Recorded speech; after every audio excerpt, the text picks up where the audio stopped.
auzu billahi mina sheytaani rajim bismillahi rahmaani rahim ñu ngi nuyu ñeenti nit yeewoo ci réew mi góor ak jigéen mag ak ndaw di rafet seen ànd ak seen rajo télévision Walfadjri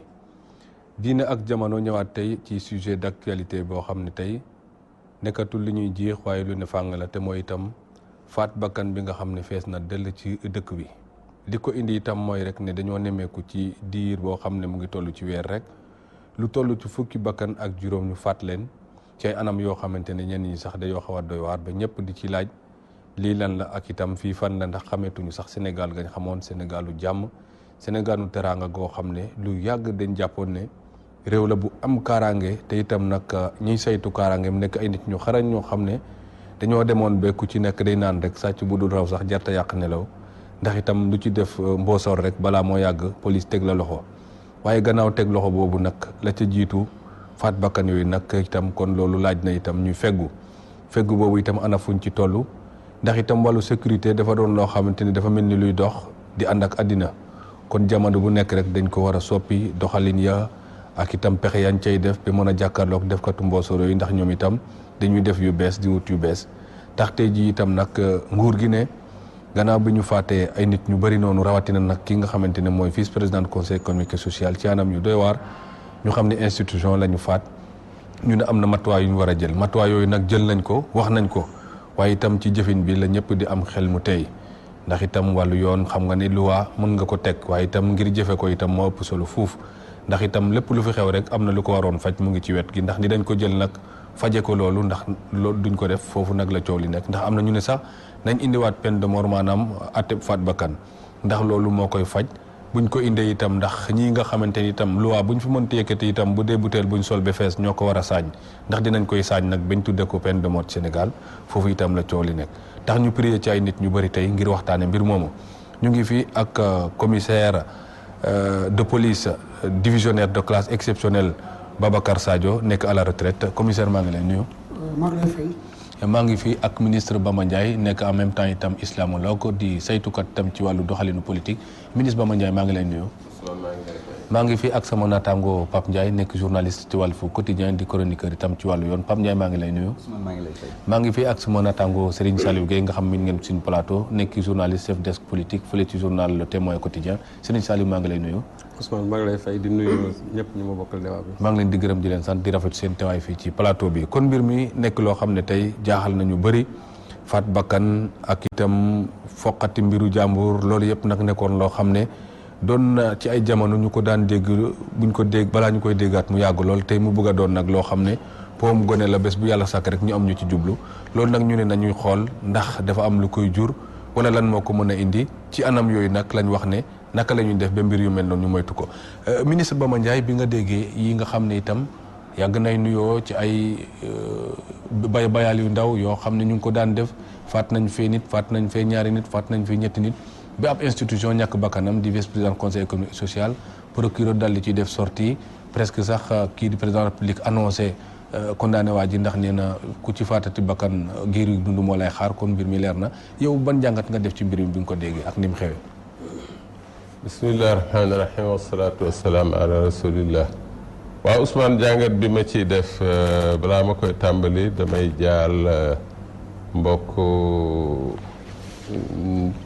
ki nga xam ne moom la ñu faat comme ni nga ko waxee di 5e vice-présidente bu conseil économique social et environnemental di Fatou Makhtar Ndiaye di sama mbokk man mi di ko jàll sama mbokk kon jàngat bi ma ciy def mooy jàngat bi ci ñëpp def rek maanaam du moom rek ndax lu ko jiitu itam Ibrahima Samb gisoon nañu faat ko ci njum bu yàggul rek ba pharmacien yi def fi ay taxawaayu ñaxtu gis nañu ñu faatandoo ñaar ñu fay liggéey ak ñeneen ñu bari ci réew mi suba gu jot nga dégg ci boori Louga wala boori Saloum nit ñu attaqué ci seeni boutique jël seen alal. ndindi moo ci mujj tey ci guddi. mu ngoog donc mbir mi dafa tegaloo te bari alors li muy tegtale nag man boo ko jàngatee da ngay xaw a xalaat ne dafa mel ni population yi dañ leen a laisser pour compte maanaam kenn yittewoowul seen mbir te li doy waar nag moo di Sénégal ci wàllu sécurité ñàkkul ay force yi itam ñàkkuñu formation ku ne xam ne seen qualité ci àdduna bi ngànnaay naam mënees na ne amuñu li nu soxla woon waaye gëm naa ne am nañu ci ngànnaay lu doy ngir ñu mën a def seen liggéey même bu fekkee ne loolu warees na ko yokk kon problème bi mënees na laajte fan la nekk man dama yaakaar ne mi ngi nekk ci priorité yi nga xam ne politique générale bi ñu définir pour mbirum sécurité ci boppam ndax sunu réew yi dafa mel ni lépp lépp héritage colonial loolu nag ba léegi daf ñuy topp ci sunu doxalin ci sunu agriculture boo demee loolu daf ciy feeñ ci sunu politique sociale daf ciy feeñ na ci sunu politique sécuritaire ndax boo seetloo tey dafa mel ni force yi nga xam ne parce que réew boo ci gàttal bu ma ko doon xayma dafa mel ni waa réew mi yëpp dañu dajaloo li ñu am seeni koom ak seeni nit jébbal ko ay institution yoo xam ne mën nañu wax ne président de la république moo nekk ca kaw ne leen yéen nag yéen a yore sunu lépp yéen a yore sunu sécurité bakkan ak sunuy bien sunu alal yéen a ñu ko war a aaral waaye boo seetloo ni sunu réew yi doxee te loolu du Sénégal rek mais réewu Afrique yëpp daanaka ñoo ci xaw a nuroo dafa mel ni sécurité boobu dañ ko walbatiwaat yemale ko rek ci aar institution yooyu wala sax bu la neexee nga ne institution bi ca gën a mag fàtte population bi et loolu mooy drame bi parce que damay xool man damay waaru Sénégal c'est-à-dire que bu marché amee opposition bi la wala étudiant ma gis policiers yi leen di maate ma gis armement yi ñuy génn loolu sénégalais yi d'ailleurs ci occasion yooyu rek nga koy gisee seen dragon yeeg affaire yi ci occasion yi bu passé ñu dencaat ko loolu nag ma xool ko ma ne lu tax lii ma daal di xam ne parce que opposant bi buy marché ca pouvoir ba la jëm buñ ko arrêté wut foofa la jëm kookaa ko yitteel et donc ñu ne pour aar ko ñu daal di génne force yëpp d'ailleurs sax bés buñ leen maatee ba pare dañuy bàkku wane ne force reste à la loi étudiants yi la même chose mais jamono jooju ñuy def loolu da ngay xëy yeewu ñu ne la Pikine day démb rey nañ fa seen soxna soo xam ne dafa xëyoon di liggéeyi fajar mu taxaw ci arrêt car ba ay agresseur fekk ko fa rey ko wala bett na nit ci butigam song nañ ko sax yorab 4x4 song leen def nañu fa nangami heure jël nañ seen alal dem c'est-à-dire que yooyu dafa xaw mel ni ñi ngi nekk ci dëkk boo xam ne benn force de sécurité nekku fa maanaam agression yi ni muy demee dégg naa sax kenn ku naan attaques yi ni muy demee kenn mënu ci intervenir ndax dafa gaaw te kenn dëgg la ku nekk xam na ne Sénégal tollut fu ñu naan nañu wut a policier teg ko ci gannaaw sénégalais bu nekk kenn waxul lu mel noonu mais am na benn politique sécuritaire man nekk naa ci réew moo xam ne def naa fa juróom-ñaari at mën naa ko tudd c'est le Maroc mais foofu dama gis ne presque 500 mètres yu ne da nga gis sentinelle yu fa gaare seen oto nekk ca biir bu dee bëccëg sax dañ koy def bu dee guddi dañuy toog bu ñu toogee ab diir lu xaw a jege 45 minutes def seen benn ronde alors yooyu dana dissuader defkatu lu ñaaw dana tax itam képp ku gis loo wóoluwul nga am kooko jooye ji nga dem ne ko man kat nangam ak nii sans compter léegi numéro vert yi existé ak yooyu yëpp mais yooyu yëpp boo ko seetloo dañ ko négliger en faveur presque ci aar institution yi ma gis ne président de la république buy déplacé wu dañu koy jalonneel nga gis force yi jalonné presque ay heures avant muy dem buy ñëw naka noonu mais population yi nga gis ay zones yoo xam ne c'est des zones interdites pendant certaines heures ci biir Dakar nga xam ne boo fay dem sax tey dañ naan la moytul wala kenn ñëwu faa dem heure sàngam te loolu vraiment ci réew moo xam ne dañu ne sécurité am na fa loolu doy na waar li may tëjee Ousmane moo di cas d'agression yi nga dégg yii yëpp ñu baree bari du benn la nga ci dégg ñu ne force de sécurité intervenir na ñoo atte waa ji pire yi ci bari sax waa ji mooy rey ba waaxul boppam ba egg gendarmerie wala police jébbale boppam ne man damaa rey nit mais loolu dama ne mi yooyu défi dafa leer ba mu ëpp maanaam li muy wane mooy sécurité nit ñi dafa mel ni kenn toppatoowu ko nañu ko waroon a toppatoo boog. defewuñu ko noonu. defewuñu ko noonu ministre Bamba Ndiaye dinañ ci dellusiwaat léegi commissaire Babacar Sadio nga xam ne kon mesures yooyu muy wax ne dañ ko waroon jël pour dissuader kon dissuasion boobu nga xam ne dinay am parfois ci ay manifestations ak yooyu mu mel ni kon ci wàllu stratégie wala doxalinu sécuritaire dafa waroon nekk stratégie boo xamante ne dafa war a permanente maanaam dissuasion boo xamante ne permanente boo amul moyens yi nga koy defee itam nga am système boo koy defee ba mën a jàkkaarloo ak ñoom. Ousmane maa ngi lay nuyu di nuyu sama naataango yu ma toogal ci jataay bi muy sëñ Saliou Gueye muy ministre Bamba Ndiaye am ñaar ñi nga xam ne wax dëgg yàlla nawloo naa seen i xam-xam parce que yàgg naa leen di leen suivre ci ay débat ci pertinence su seen i argument mais également ci dal bi nga xam ni noonu lañ koy waxee ba ñi ñu mën a comprendre parce que am na si solo parce que am xam-xam di ko waxee te ñi duñ si jël benn njëriñ amul benn njëriñ pour askan bi luñ fi war a jëbal ci kaddu rek war na nekk njëriñu askan bi bu si askan bi gisul boppam rek c'est pas la peine di nuyu sama rak Pape Ndiaye dañ ñu gisee mais je crois que l'occasion se présentera et ci li nga xam ne moo xew tey nga xam ne moo lëmb réew mi muy affaire violence ak insécurité baax na aussi comme ni ma koy faral di wax aussi ñu ràññee tuuti aussi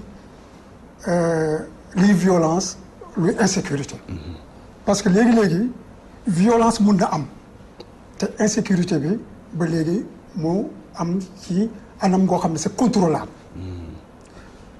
violence mun na bañ a am te insécurité bi toll foo xam ne dafa jéggi teew donc il faut que léegi-léegi di def la balance parce que violence surtout violence domestique wax dëgg yàlla am na façon violence yoo xam ne sa force de sécurité lu ñu mënta am ci ngandaay lu ñu mënta toll ci lim luñ ci mën absolument seen accès moom day limité voilà parce que ñaar nit yoo xam ne nañu tase ruq sangam telle heure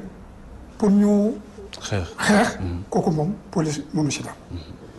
donc léegi li nga xam ne nag moo am mooy violence lan moo koy jur lu bëree ngi ci am na loo xam ne ci ñun violence la si doomu aadama bi mais souvent dafa am lu koy tënk ba nga xam ne du mën a exprimer wu loolu lan la mooy li ñuy wax le contrôle institutionnel et social loolu mooy tax léegi-léegi nit ki dina mar xalaatam dina bëgg a def dara waaye loolu moo koy tënk ba du ko mën a def li indi aussi contrôle boobu nax saay mooy li ñuy wax aussi les instances de socialisation de base aussi vraiment joué tuñu seen rôle muy njaboot gi muy école bi muy forme organisation yu ñu doon am ci quartier yooyu yëpp dara doxatoo ba nga xam ne pratiquement nit ki léegi dafa dem ba xaw a dese rek boppam di wéyee xelam rek ak yeneen ak yeneen ak li ñuy wax aussi pauvreté loolu ku ñuy wax Gandhi nee na la pauvreté est la pire des violences ñàkk c'est la pire des violences donc am na nit koo xam ne dina toll si ñàkk goo xam ne daanaka sax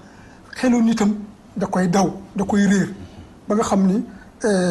day agir de manière spontanée du xalaat c'est après lay xalaat ni man li ma def daal vraiment du lu yow bu loolu weesoo insécurité bi danoo ne c'est l'État qui est responsable moom mooy assurer ak garantir les règles de droit les libertés publiques et la tranquillité des citoyens maanaam sart yi nga xam ni moom mooy tax réew mi dox ak yelef doomu aadama yi ak jàmm doomu aadama yi seen karange si seen jëmm si karange si seen alal kooku état bi mooy responsable état boobu nag loolu pour mu ko doxal mu ngi yaakaar ci autorité administrative yi gouverneur préfet ak yenn maire yi mu ngi koy yaakaar mu ngi sukkandiku si autorité judiciaire waaye aussi si force de l'ordre maanaam police ak gendarmerie mais ñaar ñooñu particulièrement muy police ak gendarmerie ñooñu ci wàllu opérationnel ñoom ñoo koy toppatoo te loolu nag dañ leen a jox jumtukaay ci lim doomu aadama yu ko war a def jox leen jumtukaay ci wàllu moyen léegi bu ñu demee nag ba ñu toll ci situation bu mel ni il faut nangu ni responsabilité état bi mu ngi ci parce que moom la ñu jox pour mu régler loolu donc bu sooxee rek nañu jublu ci moom waaw léegi lu tax mu am cause yi bëri na bi may njëkk a wax te du ma noppi di ko répété mooy lii mu alkaati dafa doyul Sénégal lii mu alkaati ñàkk doy gi sa source d'insécurité la parce que 1987 boobu maa ngi commissaire ci Tivaouane. bi ñuy dàq police ñu ngi woon juróom-benn junni ak lu topp. fanweeri at après maanaam si jamono ñuy toll nii amul benn alkaati bu yokk ci lim boobu fanweeri at amul benn alkaati bu yokk ci lim boobu si diggante bi population bi ful na fi ñaari yoon ba ñetti yoon. donc ku xalaatam xóot da nga xam ne am na vraiment un véritable problème. d'effectif. waaw loolu nag. aussi responsabilité yi politique gu ma de. waaye aussi régime socialiste am na ci part de responsabilité bu rëy. parce que moom moo toog en 87 dàq juróom benn junni alkaati Sénégal toog na bés boo xam ne amul alkaati. bi ñu defee seen i commission ba pare ñu dàq junni ak lu ci topp. depuis lors ñu toogaat bi ñu defee loolu ba pare. toog nañu juróom benn at yoo xam ne recruté wuñu parce que nguur gi dafa mere toujours police. di ko ragal bàyyi ko xel voilà ñu koy genre fayonte la doon. alkaati yu bëri sa jamono yi aussi dana bloqué seen avancement. donc muy loo xam ne dafa nasaxal njàmbaarte yu alkaati ba nga xam ni sawar suñu woon sax di liggéey di assurer sécurité population donc état bi dafa jël mesure boo xam ne c'est à l'encontre même des intérêts de population. N'est-ce pas donc bu loolu weesoo ci wàllu lim bi ak moyens yi des na comme ni ma ko waxee da ngay téléphoner commissariat maa ngi ci problème sangam ñu ne la bëgg nañu ñëw waaye son oto baa ngi nii amul carburant wala oto baa ngi nii de dafa paan wala oto baa ngi fi carburant baa ngi fi mais lii ma alkaati yi nekk si poste bi wax dëgg yàlla mënuñu bàyyi poste pour intervenir loolu mais fi mu toll fii donc les populations sont livrées à elles-mêmes donc facteurs yooyu vraiment tax na ba violence bi ak insécurité bi gën a yokk ci voilà gën a sax léegi maintenant bu ñu demee ba ci biir dinañ dugg si mesures yi nga xam ne président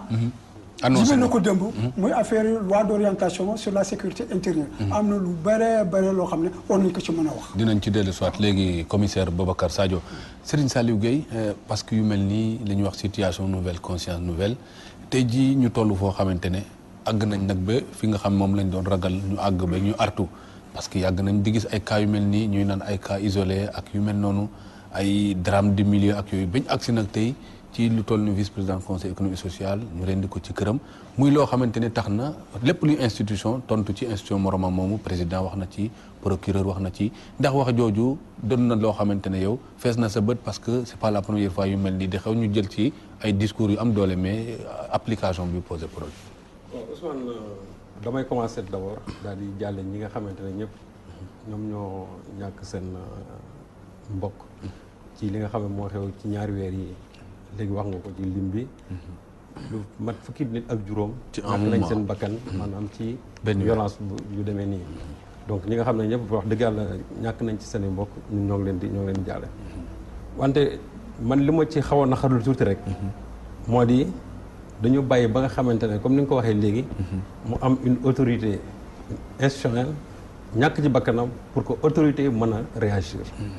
alors je crois que état bi moom il a en charge de protéger l'ensemble de la population, c'est-à-dire les populations et les biens et assurer aussi la sécurité des citoyens. Donc boo xoolee ñi ñu réagiré président de la République wax na ci le procureur de la République génn aussi wax na ci te boo xoolee tuuti ci ginnaaw rek rey nañ fi aussi benn taximan ci rey boo xam ne bu doy waar. maa ngi lire ci benn journal benn xale boo xam ne Kaffrine dañ ko violé ba pare daal koy taal ko gis nañ ne démb aussi Grand Yoff rey nañ fa benn nit mais cas yooyu yëpp dafa mel ni ay cas yoo xam ne suscité wul l'émotion même de nos autorités donc il a fallu que ñu rey benn autorité pour que ñoom ñu war a mën a réagir alors que man je me dis que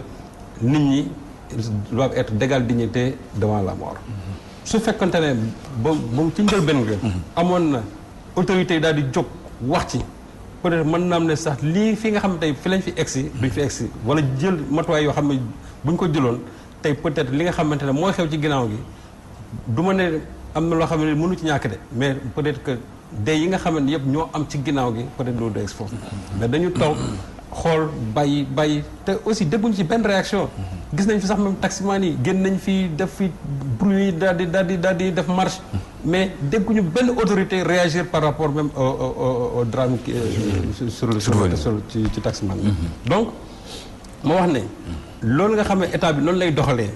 c'est-à-dire loolu toujours dafay indi ay disparités au sein même de la population te loolu dafay feeñ aussi ci ni nga xamante maanaam koom-koom bi ni nga boo xoolee la carte même de la violence ci Sénégal da ngay gis ne même loolu daf ciy feeñ parce que zone yi nga xamante ne fa la violence bi ëppee zone yi nga xam ne ñoom ñoo dina gën a nekk des zones insécures soo ko xoolee toujours c'est des quartiers de la banlieue wala yenn quartiers yi comme ay Grand Yoff da ngay dégg ay Pikine ay Guédiawaye ak yooyu boo xoolee yenn quartiers UP yi fii doo fi dégg jamais loolu donc gënlante boobu nga xamante ne dafay am surtout ci seen réaction yi gënlante boobu aussi dafa am sur même la répartition même des richesses au niveau même national et je crois que loolu dafa nekk loo xamante ne ni toujours dafay nekk source de violence ma yaakaar ne bu fekkente ne ñi nga xamante ñoom la ñu jël suñu alal suñu lépp dox leen ko pour ñu assurer kaaraange nit ñi je crois que Sénégal bu nekk ni nga xamante ne moom la ñuy saytoo kaaraange président bi noonu la ñu war a mën a saytoo kaaraange li nga xamante ne ñëpp Oustaz Bamba wax na ko léegi mais dafa mel ni tey institution yi rek en tout cas personnalité yi ñoom la ñu seen kaaraange moom moo gën a ñor que kaaraange ñeneen ñi nga xamante ne mooy les citoyens lambda alors que je me dis que le président de la République moom ba nga xamante ne en 2012 mi ngi jël lenge yi dafa am lu mu waxoon c'est-à-dire la gouvernance sécuritaire ma yaakaar ne bu waxee ne gouvernance sécuritaire comme li ñuy wax ne gouvernance sobre et vertueuse gouvernance économique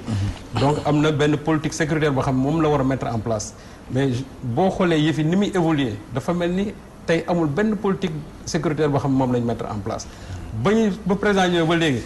jéego bi nga xamante ne moom laa gis ñu def ko ci wàllu boobu mooy 10 000 ASP yi nga xam ne moom lañ jël mooy la sécurité de proximité te même sécurité de proximité boobu tey dafa mel ni sax échec la dans la mesure où ñoom dañu doon nekk ay forces d'appoint ay auxiliaires par rapport même à la sécurité aux forces de sécurité mais gis nañ ne dafa mel ni ñoom seen taxawaay tey amul benn njariñ parce que boo xoolee li nga xamante ne tey ñoom axes yi nga xam ne moom lañ définir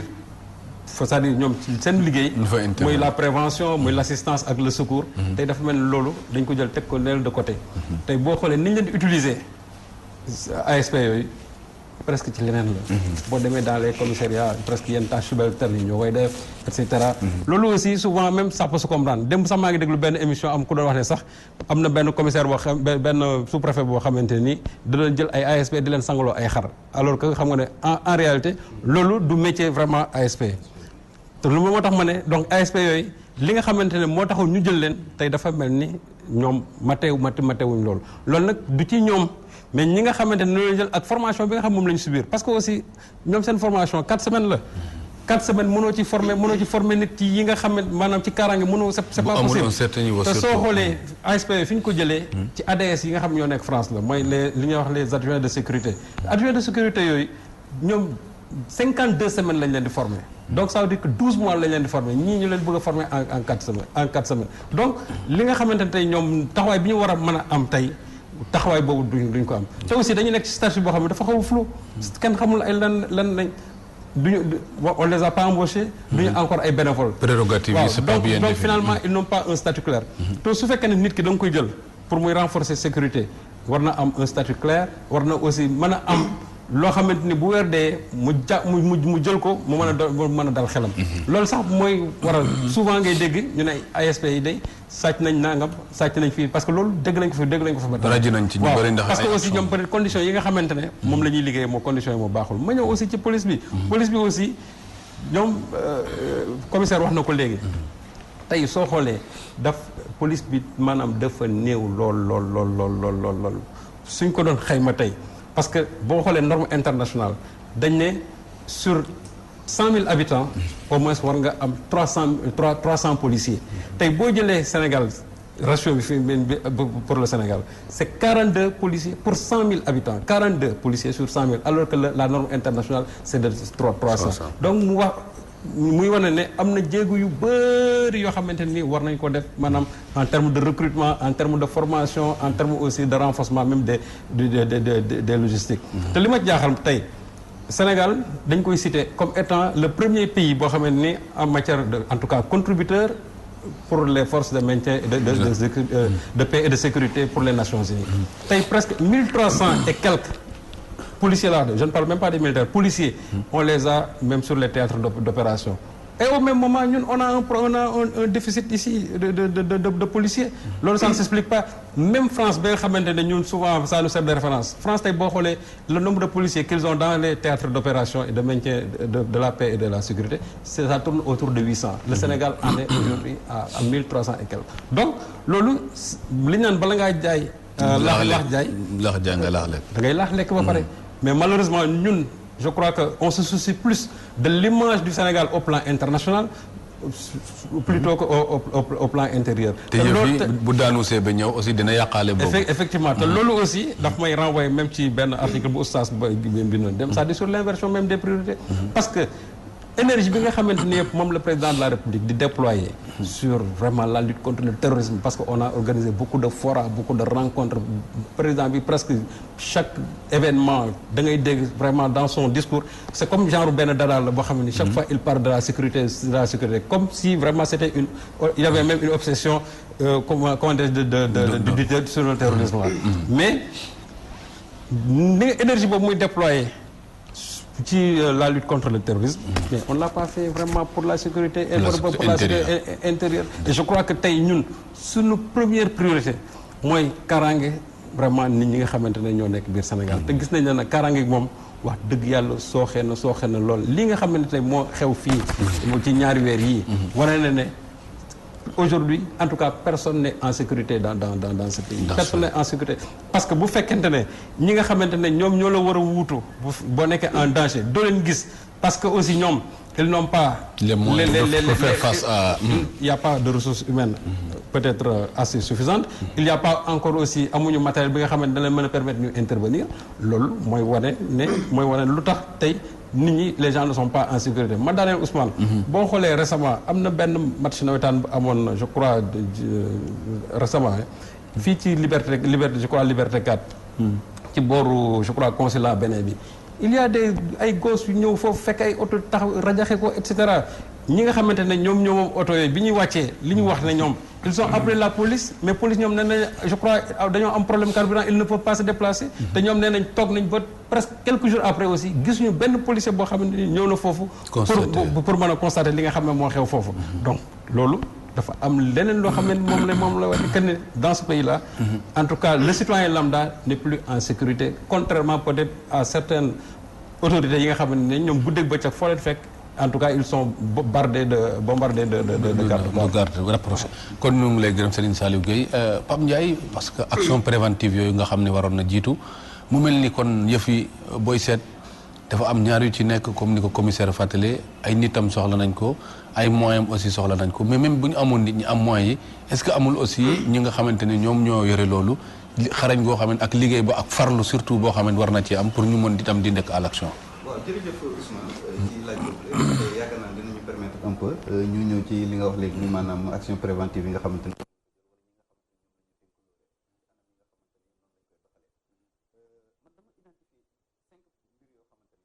mooy waral rey gi bëri ak insécurité bi bëri ci dëkk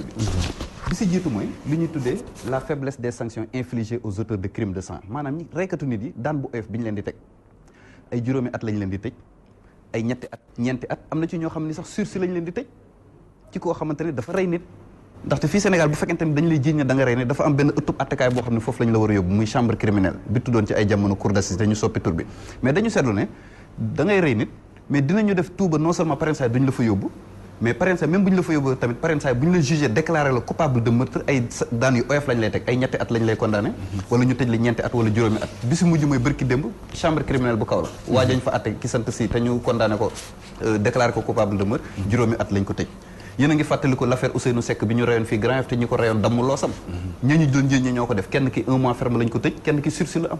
donc faiblesse boobu noonu daan yu oyof yooyu nga xamante ne dañ koy teg parrainage ñiy def loole day encourager tamit ñeneen ñi ñuy mën a def yu mel noonee te moo tax sax lu waral loolu sax moo waral ñenn ñi di laaj ne peine de mort bi dañ koo war a delloosiwaat fii Sénégal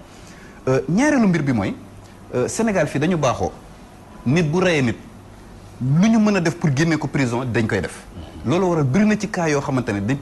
dañuy rey nit ñu wutal leen ay kayit yu wane ni kayitu docteur buy wane ni diw mi kat àndul ak sagoom pour ñu mën la génne appliquer la li ñu tuddee article 50 bi nga xamante ne day wax ne daf ko mu rey yaa perte loolu daf fi bëri exemple bi ma ci joxe mooy la Baye Fall bi ñu reyoon fii buntu Walfadjri waa ja ko def xam nga mi ngi rëbës biir ñu tëdd mais wutal nañ ko kayitu docteur buy wane ni kii ànd na xelam kon ni mu nar a demee mooy dafay tëdd quelques années ñu ñëw ba ci juge bi constaté loolu après ñu libéré ko bàyyi ko mu génnaat ci mbedd mi continuer di rey nit loolu tam problème la ba pare tamit ñi nga xamante ne dañ leen di libéré parce que dëgg la yoon dafa ni nit bu la rey dof bu la reyee yaa perte maanaam nit kii bu fekkente ne ba mu koy def àndul woon ak sagoom yoon du tegu ci kawam mais bu ñu leen génnee li yoon digle mooy dañ leen di yóbbu ci dalal xel yi ñu toog fa ñu téye leen fa mais li ñu seetlu mooy bu ñu leen libéré dañ leen di bàyyiwaat ñu génn ci mbedd mi di reyaat ay nit di def ay société bi loolu tamit nekk na deuxième facteur boo xamante ne vraiment mi ngi expliquer li nga xamante ne moom mooy recrudescence u insécurité bi ak rey gu bëri bi ñetteelu mbir bi nga xamante ne dama ciy ñëw mooy lu jëm ci wàllum grâce présidentielle yi parce que dañu seetlu ne grâce présidentielle dañ koy jox nit yoo xamante ne il ne présente aucun gage d'amendement parce que loi bi li mu wax mooy balaa ñu lay may mesure de grâce boobu noonu da nga war a nekk nit koo xamante ne maanaam wóor na ne bu ñu la bàyyee lii la taxoon tëdd kaso dootoo ko defati. te la nga defoon accident la woon mais de tayef. mais li ñu seetlu mooy dañ koy jox ñoo xamante ne dañ leen libéré ñaari fan ñetti fan nga dellu fi kaso exemple yaa ngi bëri bay bëgg a dee bu ñu ko doon lim duñ ko kii kon loolu li may waral mooy wax dëgg yàlla grâce présidentielle ak libération conditionnelle war nañu saytuwaat bu baax a baax ci yan condition lañ koy doxee ba pare bàyyi politique bi ñu ci rax parce que kuréel gi ko yor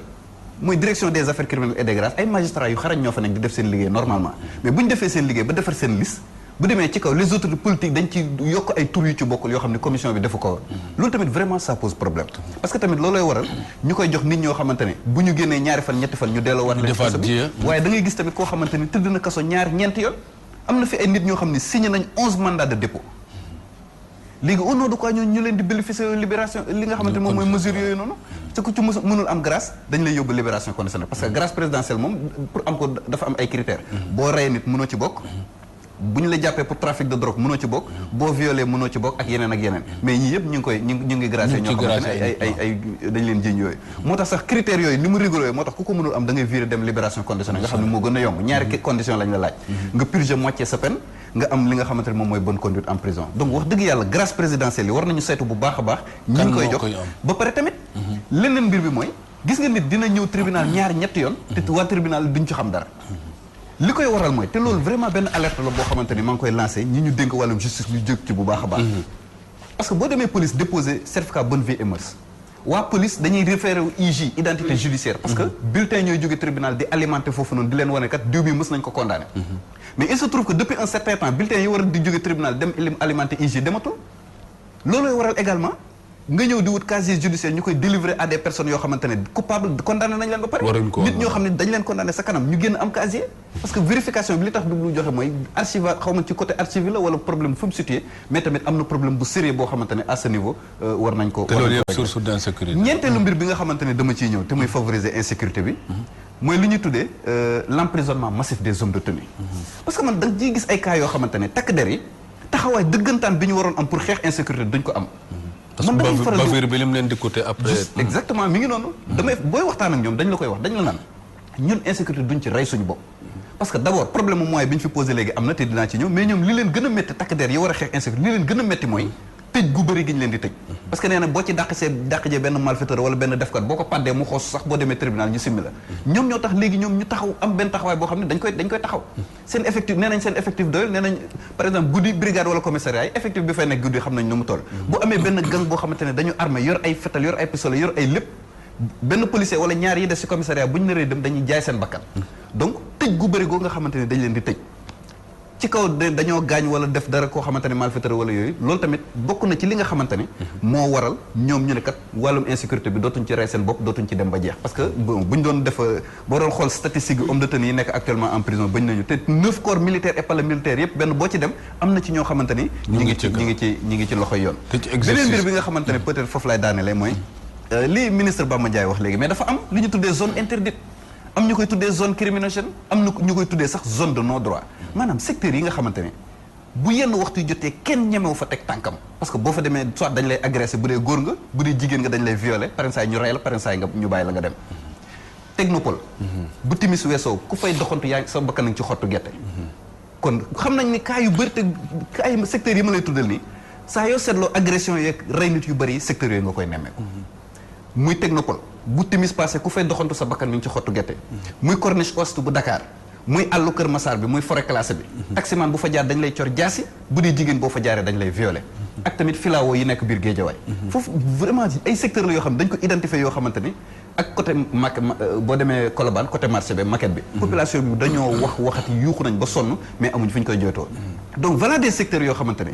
agression bi dafa taqarnaase lool mesures yi ñu jël ci corniche ouest parce que c'est vrai que corniche am na ay mesures yu ñu fa jël timis bu xasee bu weesu am na ay patrouilles yu fay jaar de temps en temps pour police pour xool yooyu mais la même chose war nañ ko multiplier ci yeneen zone d'insécurité yi nga xamante ne le plus souvent dañ fay noter ay cas d'insécurité dafa am benn stigmatisation boo xam ne dañ koy faral di defal waa banlieue naan banlieue insécurité dafa bëri man loolu dama koy bañ parce que banlieue bi du foofu kese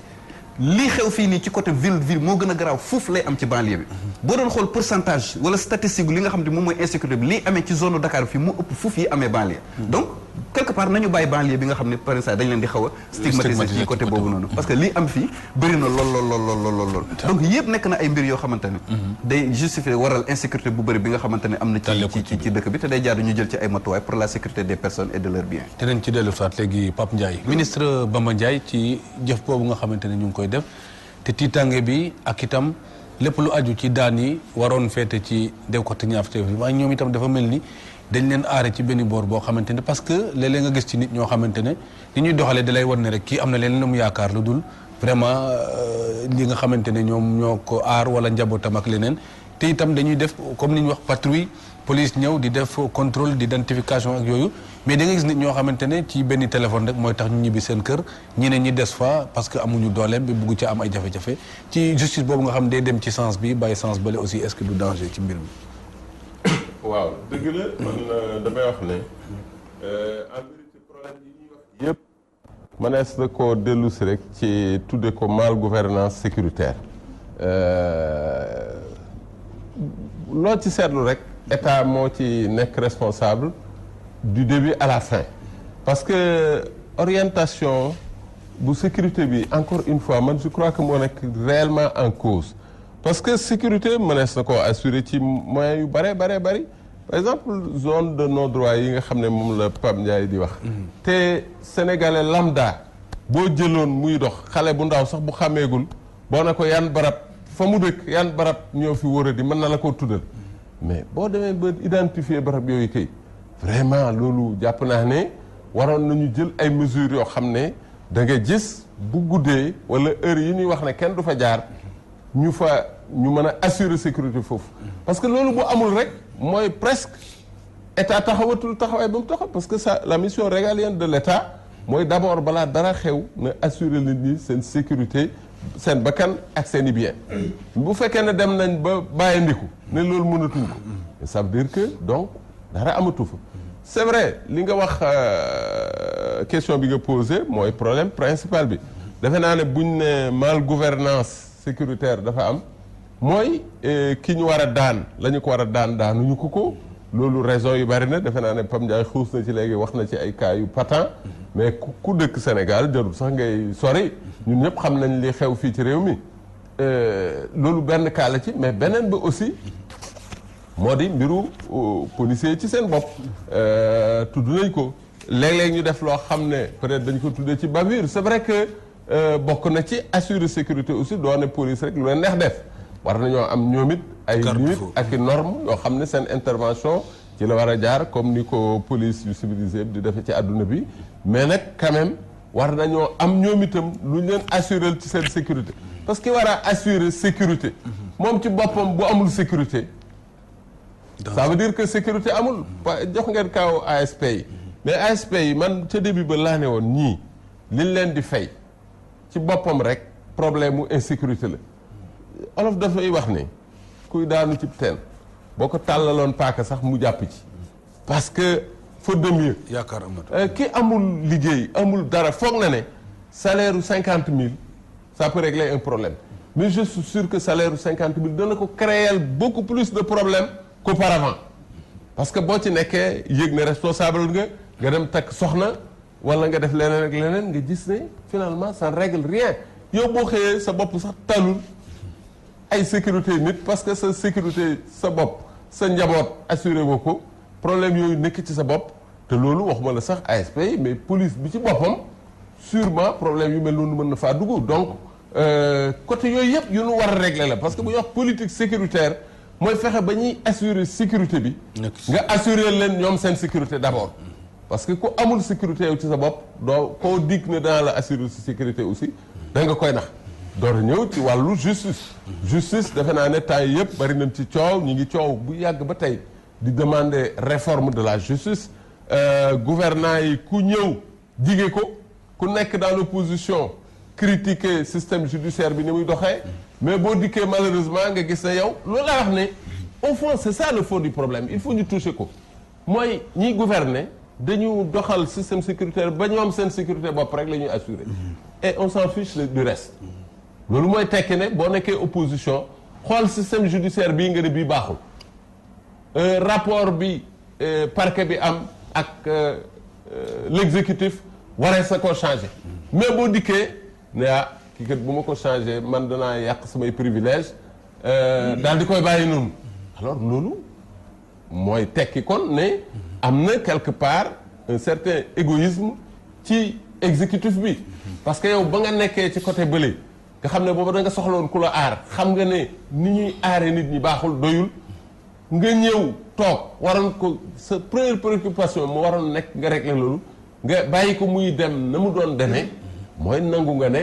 affaire bi man ñi ci des seen sécurité yitteelu ma mais sama sécurité bopp donc moo ma gën a yitteel loolu moo tax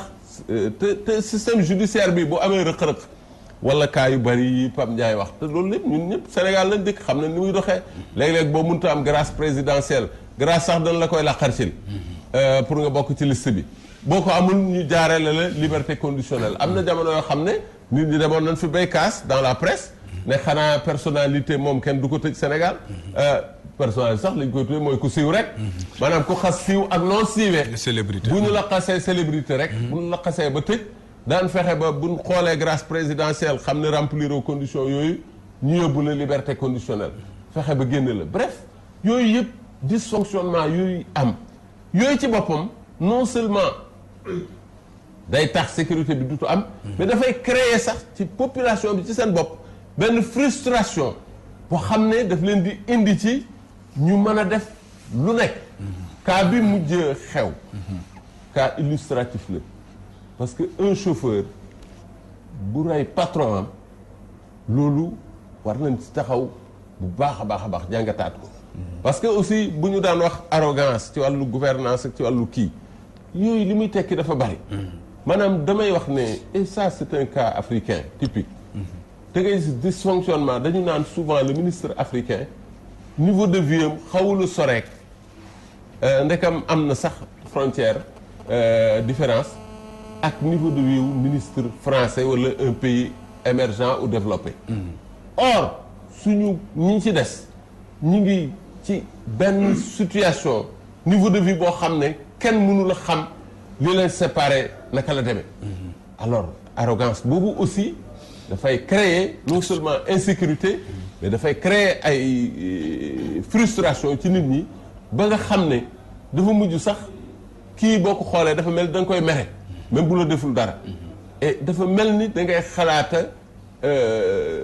jël li ci loxoom même bu la deful dara encore une fois nañu taxawaat ci cas yi parce que l'État est plusieurs fois responsable man je m'attendais à ce que État ci li xew discours le chef de l'État ñu bañ na rek danañ yokk policiers danañ jëlaat ay mesures de sécurité mais qu'on s'arrête sur certains cas le chauffeur on l'a dit ca suba sa ba ñu xëyee dañ ne le mobile et financier mais bi ñu demee ba gëstu dañ ne da doon takk soxna 300 000 francs lañ ko laaj amu ko waaw un chauffeur boo xam ne suba ngoon amul jotu defi leneen ma ngay liggéey amul sax lu mu takk jabar mais état daa waroon ne le chef de l'état je m'attendais à ce que mu ne smigu chauffeur yi danaa ko xoolaat smigu ñenn danaa ko xoolaat parce que ndekam dem na bay jur condition d'insécurité war na ko xoolaat mais dana rek war nañoo xoolaat bu ñu ko wàññee déedéet bul xool wàññi bi rek ñu am na koo xam ne il est presque dans le néant Sénégal ñun ñëpp xam nañ ni ñuy dunde am na ay tibu salaire yoo xam ne véritablement salaire yooyu sax ci boppam laa jàpp ne ay facteurs d'insécurité lañ parce que da nga koy jox nit ki yokkal ko ay soxla te du mën a faj ay soxlaam nit ki bu fekkee ne yàlla daf ko natt mu nekk chauffeur nga xam ne bu xëyee mi ngi ci ndigalu patron bi di daw balaa muy wàcc digg guddi amul jotu laqar ci leneen wala lijjanti ji leneen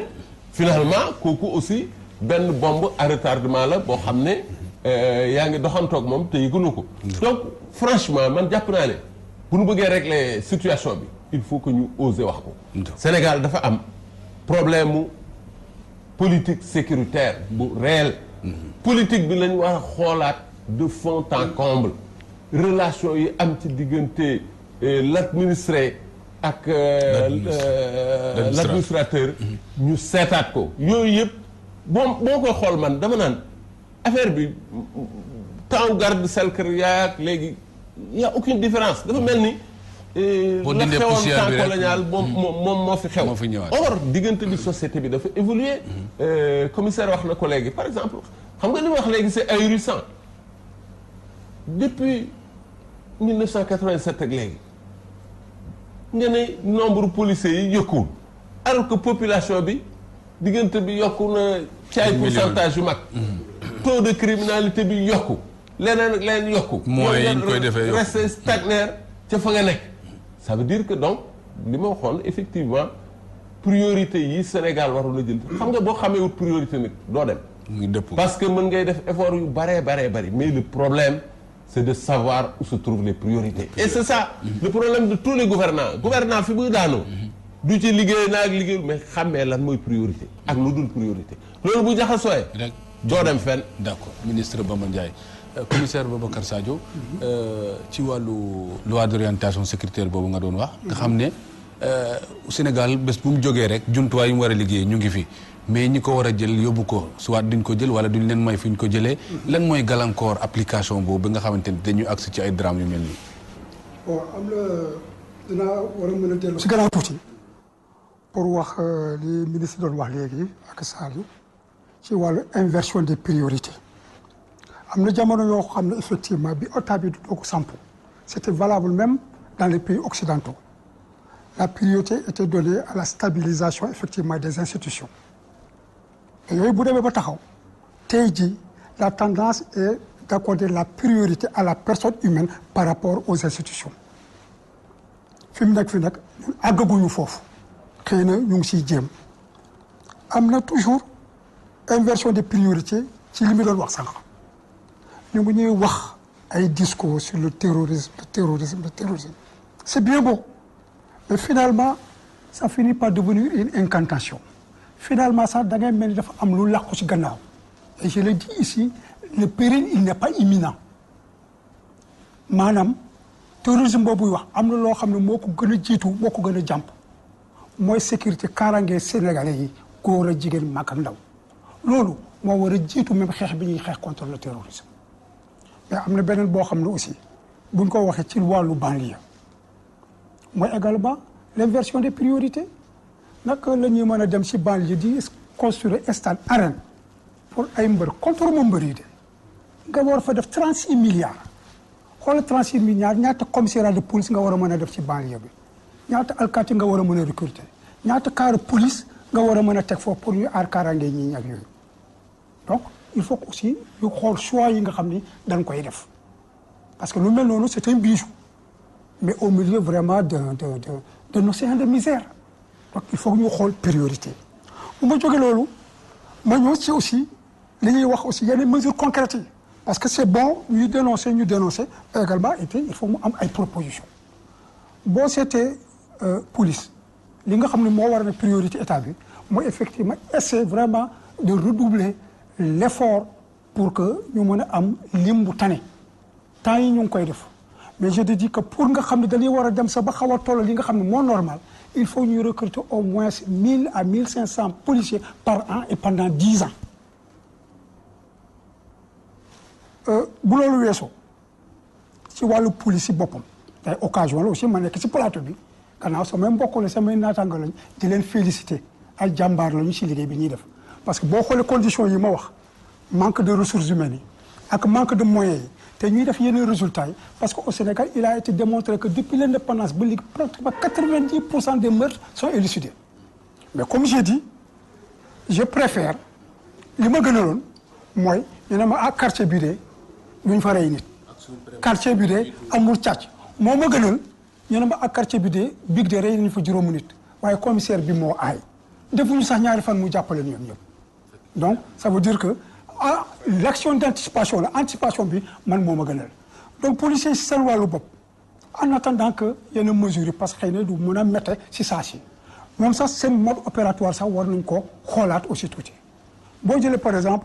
rafle amatul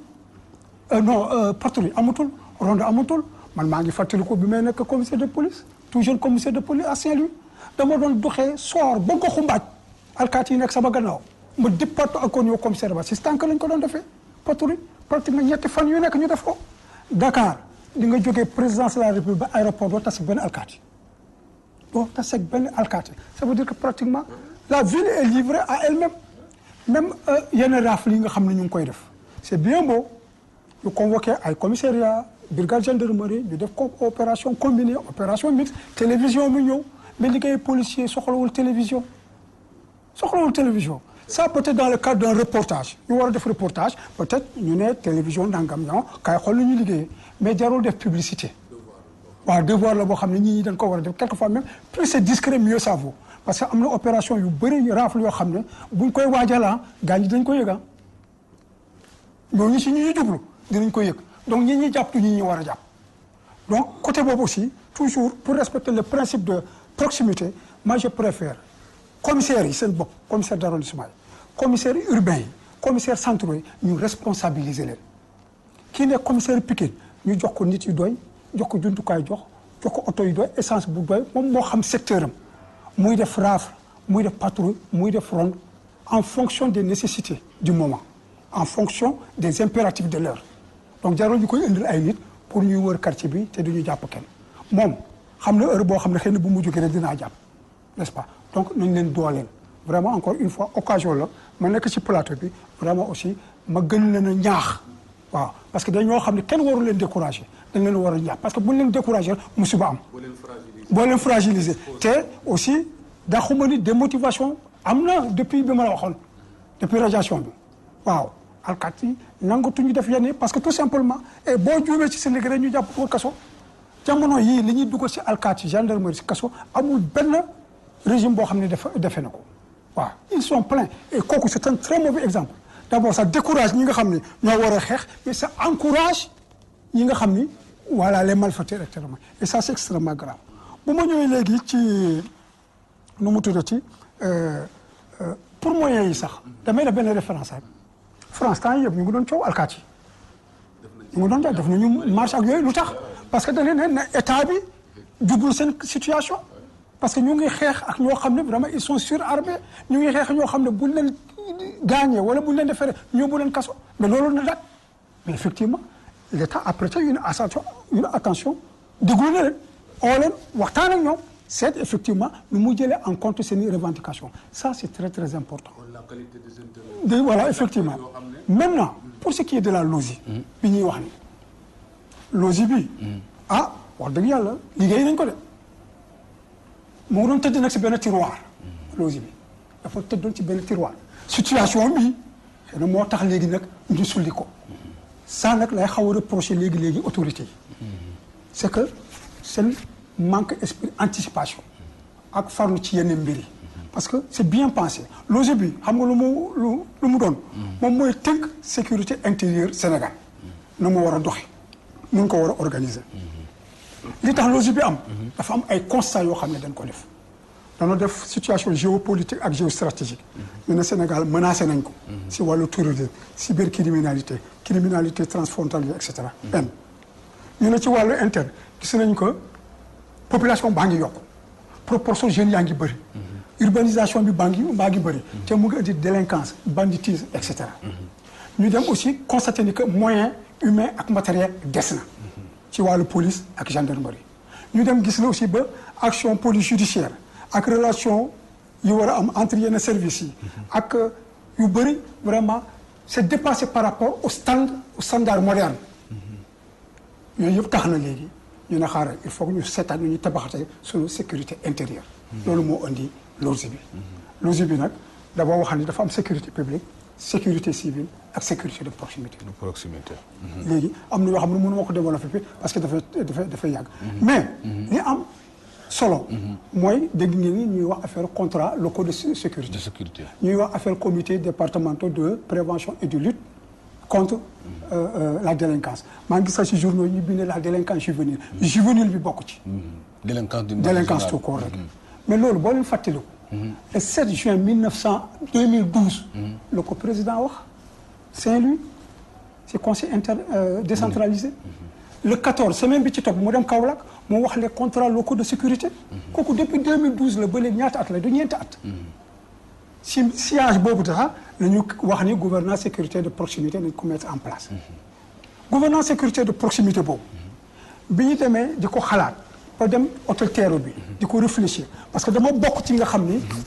ñoo ko xalaat. acteurs yi la waaw parce que bi ko président waxee ministère de l'intérieur dafa créer un comité de réflexion sur la gouvernance sécurité de proximité parce que leerul woon. bi ñu toogee ñu ne ñi fi nekk dañoo bëri donc pour faire quelque chose de productif pour génne loo xam ne am na solo ñu mun ko jëriñu dañu créer un groupe restreint si groupe restreint boobu laa bokk. ñun ñoo organiser séminaire bu Terrou bi nga xam ne Pape Xaali Ñaay mi moo nekkoon consultant. mais pareeguñu ci xalaat gouvernance sécurité de proximité ci la nag ASP ñëw daanu comme un cheveu dans la soupe. alors que logiquement l'ASP devait être le couronnement des réflexions de la gouvernance sécuritaire. waaw dégg nga léegi on a réfléchi. bokk naa ci ñu ko xalaat parce que ASP ci ministère de l'intérieur foofu lañ doon réfléchir man maa doon représenter la direction générale de la police nationale. D'accord. donc bi ñu demee sax ba créer ASP ak yooyu yëpp. directeur général souvent ma wax ko nee naa ko la réflexion reste à approfondir en matière de gouvernance sécuritaire. La réflexion ça manque d'épaisseur théorique. yu bëri war na cee yu bëri war nañ ci dugal et cetera. mais les gens ont agi au niveau de manière superficielle. mu ñëw si ASP. li nga doon wax. li may wax ni parce que dama koo xam je suis au cœur du dispositif. ASP seen formation mais su 4 semaines sax su 4 semaines da nga koy yokk ça fait à peu près 3 semaines et quelques. parce que même maa yore woon comité pédagogique bi ñu ko prévoir alors que am na benn projet boo xam ne c'était prévu pour 3 mois la formation. mais nag am na nag des impératifs yoo xam ne mënu ma ko développer. yi war a tax xëy na ñu réduire délai bi ak xaw a xëcc mbir mi mais man demoon naa ba proposer ni sax 10 000 yi nañ ko def en 2 vagues parce que former 10 000 personnes en même temps sur les mêmes sites c'est extrêmement difficile, compliqué. Donc dafa am considération yu bëri yoo xam ne dana dugg ci biir ñoom nag ASP fi mu nekk fi ay jàmbaar lañu waaye nag projet bi tey jii bu ñu doon def bilan parce que dañoo war a def bilan pour ñu xam exactement parce que xaalis sénégalais yi la ñu dugg ci projet bi il faut ñu def bilan pour xam je me rappelle très bien Mamour Cissé doon na wax mais bëgg nañu xam ñaata ASP exactement ñoo nekk foofu ñu ngi wax 10 000 mais matuñu 10 000 actuellement il faut 7 500. matuñu 10 000. donc ak yu bëree yoo xam ne. dafa ngalu ci affaire sécurité. affaire sécurité dinañ ci dellu soir te commissaire Boubacar Sadio. Serigne Saliou bi mbir yi xewee tiital ñëpp jommi ci waaru ci mu demee am na ñu bëri ñu wax ne àtte bu rëy peine de mort moo war a ñëw ñu gis ne aussi askan wi souvent bu ñuy légiférer war nañ di leen xalaat di leen fàttaliku bu référendum mënul am itam ñu jaar ci assemblée nga xam ñoo leen représenté mais mbir mi dafa mel ni li ñu bëgg ak ñi nekk ci kaw bëgg du bokk parce que li fi jëlee peine de mort ak li ko fi bëgg a indi yëpp dafa mel ni daal askan yi ñoo ci télé ci diggante bi waaye ñoom moom xam nañu lu leer ak fi ñu jëm ñoom ñi nga xamante ni ñoo nekk ci kaw te ñooy di ndekki def. waaw soo gisee Ousmane depuis un certain temps bi ñaawte fii amee ñuy agiter l'idée de la restauration de la peine de mort maanaam li ñu naan loi du talion ku rey ñu rey la mais loolu dafa am loo xam moom lay tekki ça veut dire man toujours damay référé wu sur l'échec même de la justice dans ce pays parce que Pam Ndiaye évoqué na ko léegi nit ñi suñu demee ba nga xamante peut-être justice bi mënatul prendre en charge yenn yi nga xamante ne maanaam yenn ñaawteef yi juste mënatu ko jël en charge nit ñi seen wàllu bopp pour ñoom benn recours rek actuellement tey moo mën a am pour ñaawteef yi nga xam ne dootul am mooy peine de mort c'est-à-dire képp ko xam ne rey nga nit rek ñu daal di lay rey man nag peine de mort dama ci am toujours benn dama ci am sama position bopp. am na ñoo xam tey mën nañu wax ne ñoom dañu ànd ak peine de mort man ci sama jàngat mooy man pour man peine de mort échec la par exemple ci ñi nga xamante ne moom la ñu war a mën a doxalee bu fekkente ne lu mel noonu am na. parce que jamonoy Senghor amoon na mais ñaari exécution rek moo fi musa am te yëpp c'est des exécutions politiques. benn bi Senghor lañ doon waajal. jël bakkanam ñu kaj Moustapha Lo. finalement ñu faat bakkanam. def nañ sax ay demande de grâce mais finalement le président Senghor ne les a pas du tout accepté. benn bi Abdou Ndafaxe Faye bi nga xam moo reyoon Demba Diop à Thiès je crois la gouvernance de Thiès. moom aussi il a fini par être tué. donc ñaar yooyu ñu musam mais peine de mort bi mi ngi fi woon mais soo xoolee bu baax même ñun ci suñuy jamono bi ñuy jàng. affaire peine de mort yooyu xamuñu ci woon lu bari.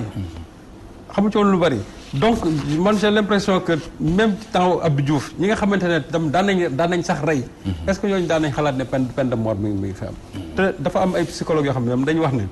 souvent ñi nga xam ne ñooy def ñaawteef yooyu bu ñu accomplir l'acte même c'est-à-dire du crime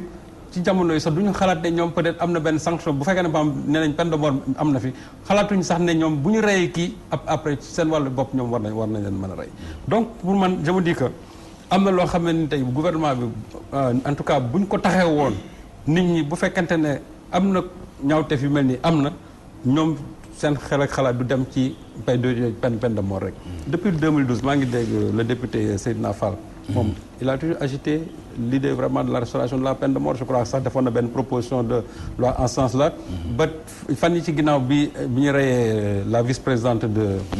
du conseil économique social et environnemental. immédiatement moom son premier réflexe il a dit que il faut que l'État tue ce gosse moom loolu la wax. il faut qu'on tue ce gosse. c'est-à-dire que déjà nit ñi ils agissent sous le coup de l'émotion sous le coup de la colère alors que pour man État du doxee noonu. su fekkente ne population bi ñoom seen wàllu bopp ils sont en colère c'est-à-dire ils agissent sous le coup de l'émotion. mais État bi ci boppam ñoom je crois que waruñu topp population bi ci anam yooyu. bon on a même agité l'idée du référendum mais nee naa leen. c'est pas parce que tout simplement il y a une majeure partie de la population que ñi ngi wax ne il faut restaurer la peine de mort que finalement on doit même aller dans le sens même d'organiser un référendum. te man li ma ci jaaxal moo di on a l'impression que Sénégalais yi buñ ko bëggee fii bañ nañ ko fële. parce que je donne le cas de nos compatriotes qui ont été exécutés en Gambie. xam nga ñooñu ils ont été accusés de meurtre de crime. ba pare la sanction ça a été la sanction capitale foofu ñu rey. te ñoom loolu la ñu appliqué. waaw mais loolu c'est par rapport bien sûr aux lois gambiennes. mais les gens au lendemain de leur exécution ils ont dit que bon Yaya Jammeh c'est un dictateur Yaya Jammeh c'est un sanguinaire bon ça a heurté tout le monde ba sax président de la République moom meroon na ci ba rappeler je crois l'ambassadeur de la Gambie au Sénégal.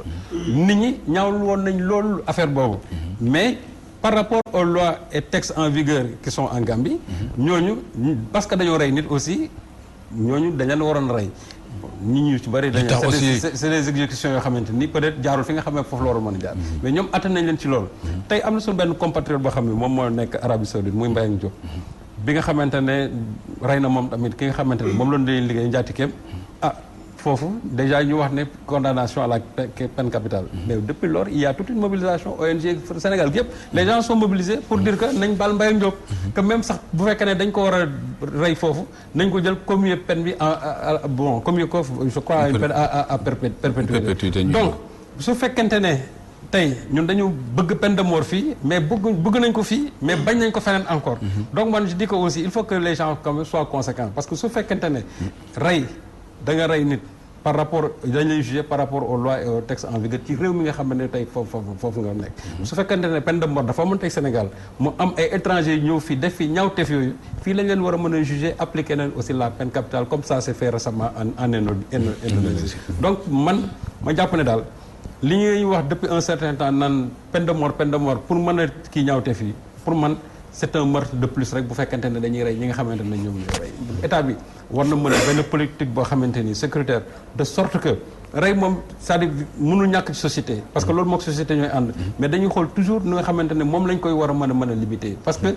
li tax nit ñi mer c'est parce que il y en a trop alors que on ne sent même pas les autorités réagir par rapport à cela. mais société bu amul fu ñu amul c'est-à-dire société yëpp foo demee dina am ay ñaawte fi mel ni moom mais c'est la pléthore depuis un certain temps moo tax nit ñi di réagir aussi et moi je comprends aussi population bi je la comprends très bien parce que su fekkente ne gis nañ ne nit ñi ngi leen rey boobu ba léegi amul benn solution te gis nañ ne aussi justice bi Pape Ndiaye wax na ko léegi kuñ fi jàpp tey bu subaa ñu bàyyi la man li ma gën a heurté yow je crois évoqué un cas bu mel noonu Kaolack il y a une jeune fille qui a été violée ensuite tuée et le gars a été condamné à 10 ans de prison moi bon je ne maîtrise pas vraiment le code pénal mais je me dis que kii ci lan lañ ko attee parce que déjà dañu wax ne viol rek boo ko defee war nga jël 10 ans mais kii def vol ba pare suivi de mort ba pare ñu tëj waa ji 10 ans donc yu mel noonu moo tax tey nit ñi seen xol day jeex a jeex ba nga xamante ne ils se disent que donc tey li nga xamante ne moom mooy war a mën a faj seen mer mooy képp koo xam ne tey jël nga bakkan nit ñu jël sa bakkan mais wala loolu aussi beneen bi gën a grave mooy justice populaire waaw mu la justice populaire mais loolu gis fayu Kër Mbaye Fall loolu boo fa am fan yi ci ginnaaw ba ñooñu ñu waaw di poursuivre gis nga parce que aussi peut-être il y a une défaillance de la politique sécuritaire de Kër Mbaye Fall ñu constitué en milice privée finalement ñoom aussi ñuy intervenir daal di def ñaawteef ba rey nit te waruñu ko woon rey parce que aussi ñoom amuñu droit daal di defal seen bopp justice réew mi même justice soo amee ay fu muy sooxee aussi am ñoo xam ne ñoom lañ fi teg ñoo xam ne ñoom ñoo war a mën a appliquer la politique judiciaire donc li nga xamante ne tey moo tax nit ñi en tout cas di réagir noonu c'est parce que tout simplement gisuñu c'est-à-dire taxawaay état ci boppam lañu gisul bu fekkee ne état bi am na taxawaay boo xamante nii taxawal na ko nit ñi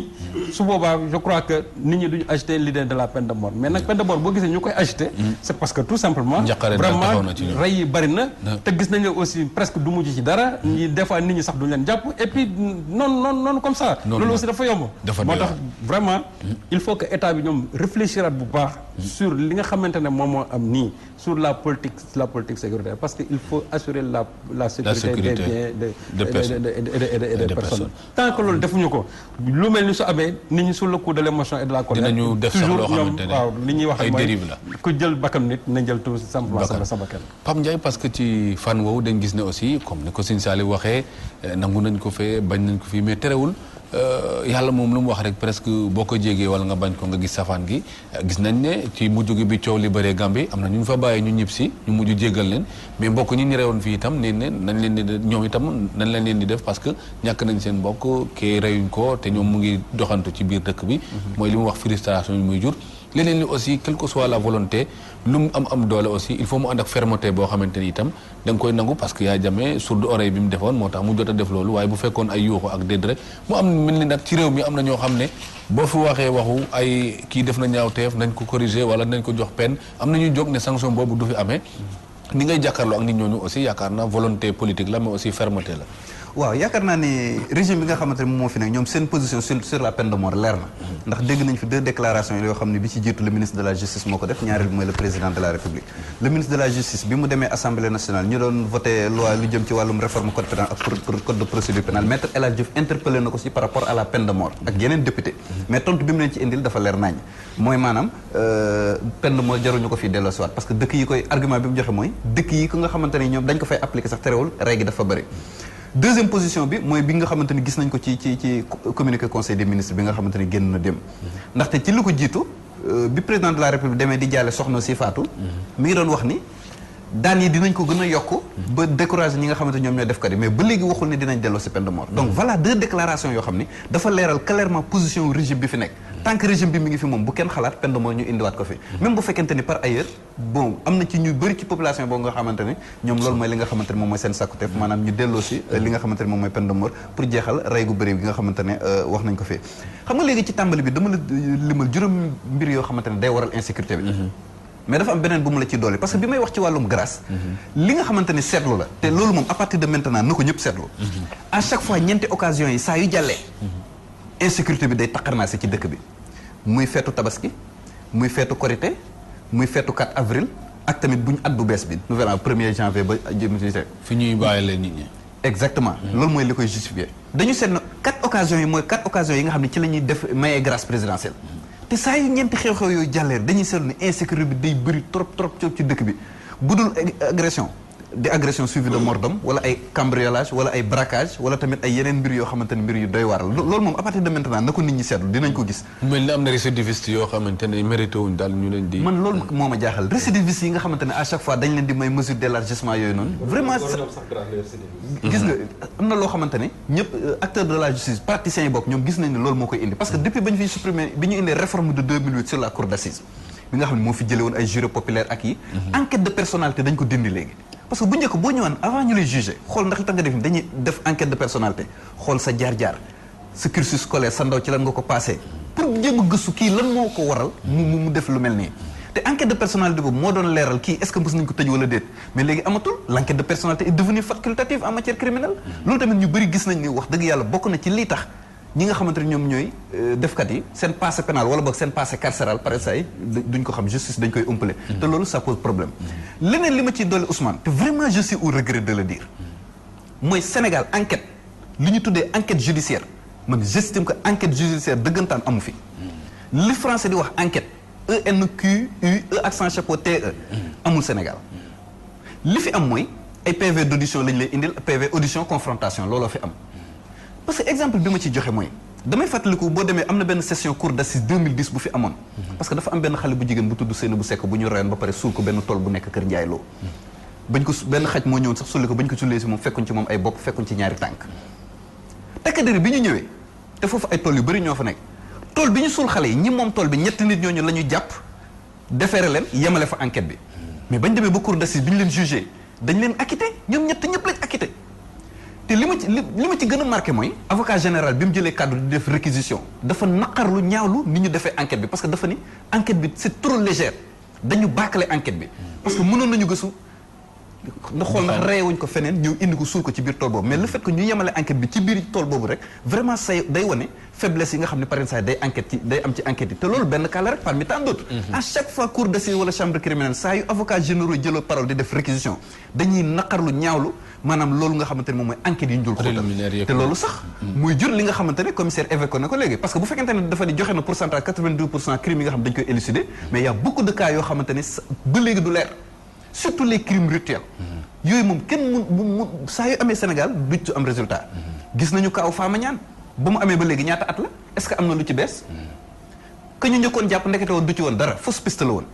il aura fallu que ñu am keneen ku ñu doon piste mais kooku mujjuñ ko jàpp parce que dafa rëcc dugg Mauritanie da ko jàmbur l'affaire Fama Niane jusqu'à présent mujjul fenn l'affaire Maodo Malick Pouy muy xale bu ndaw bu am juróom benn at demoon jàngi l'école ñu détourné ko rey ko rendi ko daal di koy daggati teg ko fële ci buntu cimetière abattoir bu Soumbédioune ba léegi mujjul fenn parce que gardien cimetière bi lañ ci jàppoon mais finalement dañ ko mujjee bàyyi parce que li ñu ko doon reproché mooy vagabondage loolu mujjul fenn ak yeneen à chaque fois cas yu mel noonu daf fiy bëri lu muy am donc loolu nekk na loo xamante ni wax dëgg yàlla li ñu tuddee enquête judiciaire dëggantaan dafa war a am Sénégal mais li ñu contraire bi aussi am ñu jàpp ku deful te mujj ci acquittement te du ci jëlee dara te toog na ay at gis nga loolu yëpp day rejoindre maanaam manière yu légère yi nga xamante ne par exemple c'est la ñuy jàppee nit ñi parce que tamit benn jour dama doon waxtaan ak benn commissaire mu may retaan ma ne ko man de bu ma fekkoon nit ko ñu jam fenn muy gicler wala yooyu man du ma fa taxaw damay dem sama yoon mu retaan ne ma lu tax nga wax loolu bu waa dañu lay poursuivre pour non assistance en danger ma ne ko problème bi mooy yéen bu ngeen ma fa fekkee man ngeen di considérer comme premier suspect wala ngeen fekk fa samay trace police scientifique ñëw fekk fa samay trace dañu may poursuivre balaa ñu nga xam ne def naa wala def ma ñu arrêté ma déféré ma yàq sama der sonal samay mbokk ma ñëw ba ci kanamu juge bi ñu soog a setal ni xam ne defuma vraiment enquête yi ni ñu koy mënee ça pose problème maintenant à la décharge des enquêteurs par exemple saa yi durée bi ñu leen di may pour enquête day néew ndaxte def boo xam ne crime bu am fenn ki ko def daw tu ne disposes que d'un délai bu fekkente délai 48 heures lay la may bu lay crime 96 heures par exemple saa yi délai bi day gàcc pour nga mën a dëggantaan enquête te gis nañ ko ci cadre Fatoumata Makhtar Ndiaye il aura fallu ko waa ji ñu déféré ko police déféré ko di continuer seen enquête parce que ba léegi ñu ngi continuer di def yeneen audition yooyu pour après ñu yóbbu PV complété fële donc parce que mënuñ fa woon téye waa ji parce que dañu am ay délais limités la deuxième chose c'est au niveau des juges d'instruction parce que dañu leen di indexé ci par rapport ak longue détention yi mais je vais me permettre de défendre les juges d'instruction toujours la pour wan la ni état bi à chaque fois responsabilité am day ñëw région de Dakar avec tout le volume du contentieux bi fi nekk il n'y a que 10 cabinets d'instruction donc 10 juges d'instruction juge d'instruction boo dem en moyenne 300 dossiers lay traité chaque dossier peut impliquer plusieurs personnes nga war a def audition séparée war a def confrontation parfois nga def complément d'enquête ordonner expertise wala nga dem def transport sur les lieux wala nga dem def reconstitution des faits 300 dossiers benn juge war ko traité ci année bi boo ci génnee samedi ak dimanche génne ci jour férié yi génne ci leen ñaata temps moo koy dese. donc voilà ce qui explique longue détention yi nga xam ne de tout le temps dañ koy déplorer te moo fi indi woon musiba bi amoon rëbës. donc à ce niveau responsabilité état bi feeñaat na mooy lan yokk cabinet d'instruction yi yokk limu juge d'instruction yi pour que enquêtes yi mën a gaaw. pour que tamit li nga xamante ne moom mooy faiblesse yi nga xamante ne dañ koy noté ci enquête préliminaire mu nekk loo xam ne day dañ waaye tamit wax dëgg yàlla tamit li nga xamante ne day feeñ ci dossiers yi ñëw tribunal mooy parrainage enquête préliminaire bi du am doole dëggantaan taxawaay bi ñu ci war a taxaw du am dañuy ñëw fenn leen xew fenn lañ fa fekk rek ci loolu la ñuy yem daal di defeere nit ki wala yóbbu leen tural alors que bu ñu xóotaloon enquête bi peut-être que mën na révéler ay yeneen mbir yoo xamante ne day gën a wane donc yooyu yëpp nekk na ay faiblesse yoo xamante ne dinañ koy noter ci tant que bàyyi jëluñ ci ay mesures dindi ko fi day justifier li nga xamante ne moom la ñu fa wax léegi maintenant parlons-en par rapport ak li nga xamante ne moom mooy sous-effectif bi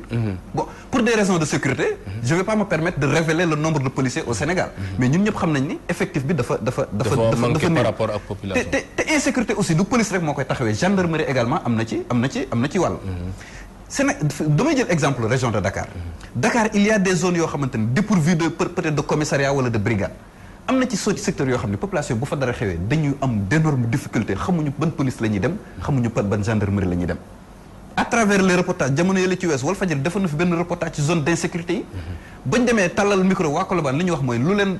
dal dañuy obligé dem ba déplacé ba police su Médina pour faj seen soxla boo ñëwee fii nga xamante ne moom mooy Dalifort également par exemple problème boobu la ñu am ñii dañuy dem commissariat bu Pikine ñii jéem a dem brigade bu and duñu ils sont écartelés entre deux localités yoo xam ne finalement duñu xam maintenant léegi li nga xamante ne moom mooy la couverture nationale par rapport ak commissariat ak brigade vraiment war nañ ko xool am na ci zone yoo xam ni war nañ leen sampal soit commissariat wala brigade mais tamit am na ci zone yoo xam ni da nga ñëw fekk fa police fekk fa gendarmerie ça également loolu tamit nekk na leneen loo xamante ne dañ koy kii maintenant solution bi du rek nga implanter commissariat wala brigade boo ko leen implanter te joxo leen suffisamment de moyens en termes de moyens humains ak li nga xamante ne moom mooy logistique day tamit fausser li nga xamante ne moom moo fi am xoolal au niveau national près de 40 commissariats de police ñaata poste de police ñoo fi am ak ñaata brigade de gendarmerie boo ñëwee fii rien que dans la région de Dakar une quinzaine de commissariats de police am na fa boo jëlee commissariat central bi nga xamante ne moom moo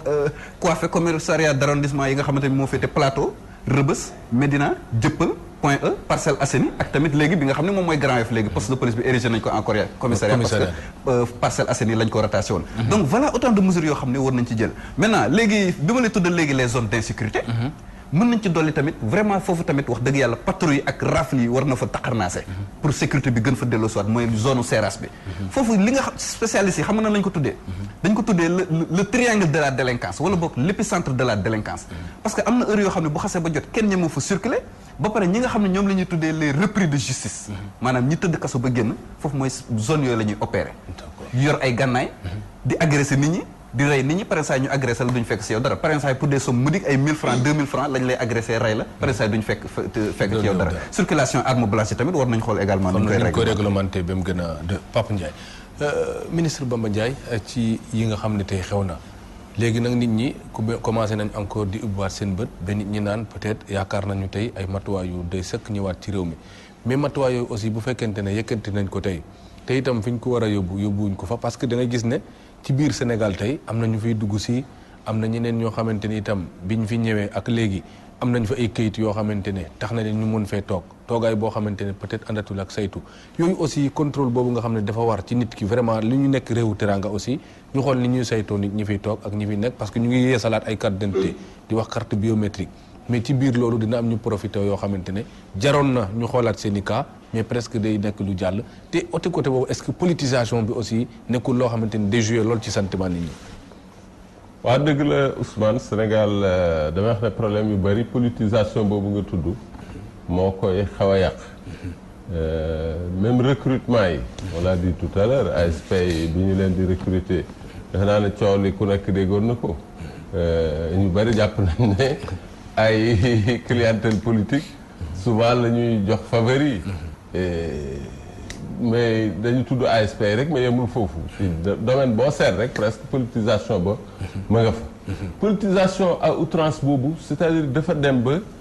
détourné ñu ba kenn amatul patriotisme finalement xam nga slogan bi ñu daan wax la patrie avant le parti ce n'est qu'un simple slogan mais loolu régime yëpp ko bokk régime bu fi mën a jaar boo dikkee tu privilégies le parti et les partisans que yeneen Sénégalais yi. Or foofu la déviation bi gën a grave tey tàmbali foofu la tàmbali. Le chef de l'État moo xam ñu ko fal waaye moom bu ñu ko falee ba pare ba muy waat na jàpp ne amatul militant kooku moom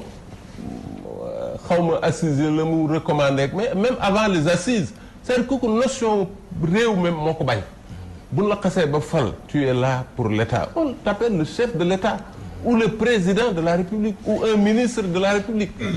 tu couvres toute la République amatoo diwa ma gën a jege parce que ñoo bokk parti diwa ma gën a lii parce que ñoo bokk lële diwa ma gën a mais malheureusement loolu Sénégal mën naa ne de 1960 à nos jours malheureusement noonu lay doxee moo tax affaire yi di sooxe bu métti ci wàllu sécurité moo tax finalement on ne maîtrise rien or sécurité dafay domaine boo xam ne domaine capital parce que mën nga ne mooy lépp réew mi bu sooxee rek dara duutul mën a dox parce que nit ñi buñ demee ba wóolootuñ seen bopp ci dara mais xoolal ñi ngi wax nii mais biir dëkk bi amul faible zone de non sécurité la d'insécurité la da ngay dox fi mu nekk di yore sa portable di wuyu am na kii yoo xam ne heure yoo xam ne doo mën a wuyu sax parce que borom mobilette mën na la romb këf sa portable on fait rien c'est que yooyu man dama ne yooyu jaaduwul ci réew parce que défier l'État paasewul ñu ne zone bi heure sangam kenn mënu faa dox kenn mënu faa waaxut di wuyu ci sa téléphone mais loolu bu amee état dafa war a jóg tout de suite régler ko waaw régler question yooyu. opération combinée boo xam ne. mais bien en sûr permanence bu yàggee. ça peut se régler mais loolu c'est pas diable man je ne suis ni policier ni militaire mais ku ma joxoon benn sécurité mën naa régler question boobu. c'est tellement simple mais on ne fait pas ce qu'il faut faire parce que dañ ko sax yittewul. te loolu nag moo indi population yi bi nu jaaxle ba jaaxle ñi naan peine de mort ñi naan nañ def lii parce que nit lañu comme dem nañ ba xam ne kenn aaratu leen ñooy aar seen bopp ñooy xam nga ne cas bi mu cité c'est grave bu ñu demee ba un député moo wotewul peine de mort dindi nañ peine de mort ca assemblée ba alors que ñoom ñooy légiférer mu ne dañoo war a rey nit te légiférer gu lu ko war a moom kay li waroon na nekk yitteem mooy suba bu ma xëyee assemblée daa déposer benn proposition de loi boo xam ne day dellu si peine de mort. moom daal mais dafa mel ni da cee wet moom ba léegi mu ngi ci. pour ñu waaw non c'est-à-dire peine de mort it il faut être clair dafa am ci adduna bi ay lobby yu ñuy tuddee les abolitionnistes yore seen xaalis yore fi ay institutions yoo xam ne ñi ngi fii ami section ñu ne leen yéen seen salaire rek leen dafay veiller leen pour que ñu abolir la peine de mort. buñ ko aboliree veiller leen pour que du fi dellu si donc abolitionniste yi am na ci ñaari catégorie am na koo xam ne moom dafa xool ci xalaatam jàpp na daal lii du lu baax du luy régler problème moom mu kii ko ñooñu bariwul ñu bari nag mooy nga xam ne seen salaire tax ñu naan peine de mort duutu fi dellu si justifier seen existence te état yi ko ñemee def it dama lay wax leen bari tuñ tey président bu ko fi def tu vas t'expliquer foo xam ne sa peuple duñ ko fekki daan la woo ne la yow lu tax nga dellu si peine de mort donc c'est une question très compliquée deuxièmement aussi man yàgg naa di ko wax dama naan peine de mort am na sax ñu koy wax pour des raisons religieuses ab jullit bu ne waaw yàlla dëgg la yàlla moom lu mu wax mooy dëgg kenn du ko were ab jullit amul droit sax di werante lu yàlla wax yàlla bu ne bii mesure lañ war a def booba lañ war a def kenn waru ko werante ko rek ci boppam da ngay remettre sa ngëm ci boppam en cause mais peine de mort l'islam nag du peine de mort rek islam benn ensemble benn système judiciaire la concevoir boo xam ne day dindi tooñ day dindi ñàkk day dindi disparité sociale yi am ci diggante nit ñi day dindi arrogance bi nekk ci gouvernants yi day dindi leneen ak leneen bu loolu lépp dañee nag ci biir système booba la dugal nag peine de mort boo xam ne bu c'est un système cohérent mais boo demee seppi peine de mort ci système cohérent boobu dugal ko ci société boo xam ne da ngay gis jigéen solo nu ko neex góor di def lu ko neex alors nga ne damay appliquer peine de mort boo sagaru tu as tué la moitié de la population moo tax may ne non peine de mort l'islam moom àndut ak système lay la muy àndal mooy charia islamique boo xam ne ci économie dafa jaar ci économie jaar ci éducation jaar ci code de la famille crime bu ne ñu mën ko mesurer yëpp mu ëmb ko door a mën a tëral peine de mort parce que sinon da ngay rey ñëpp. yow bu fekkee ne da nga ne peine de mort boo jëloon par exemple peine de mort l'islam ci wàllu njaaloo wala leneen ak leneen pourquoi pas nga appliquer ko ci wàllu sàccet nga appliquer la ñuy def te yëpp dafa am mais damay ragal ne réew mi boo sagal buñ ko fi doon def kay dagg loxo moom ci boppam dina mën a topp waa loxo du fekk mu am kuuñ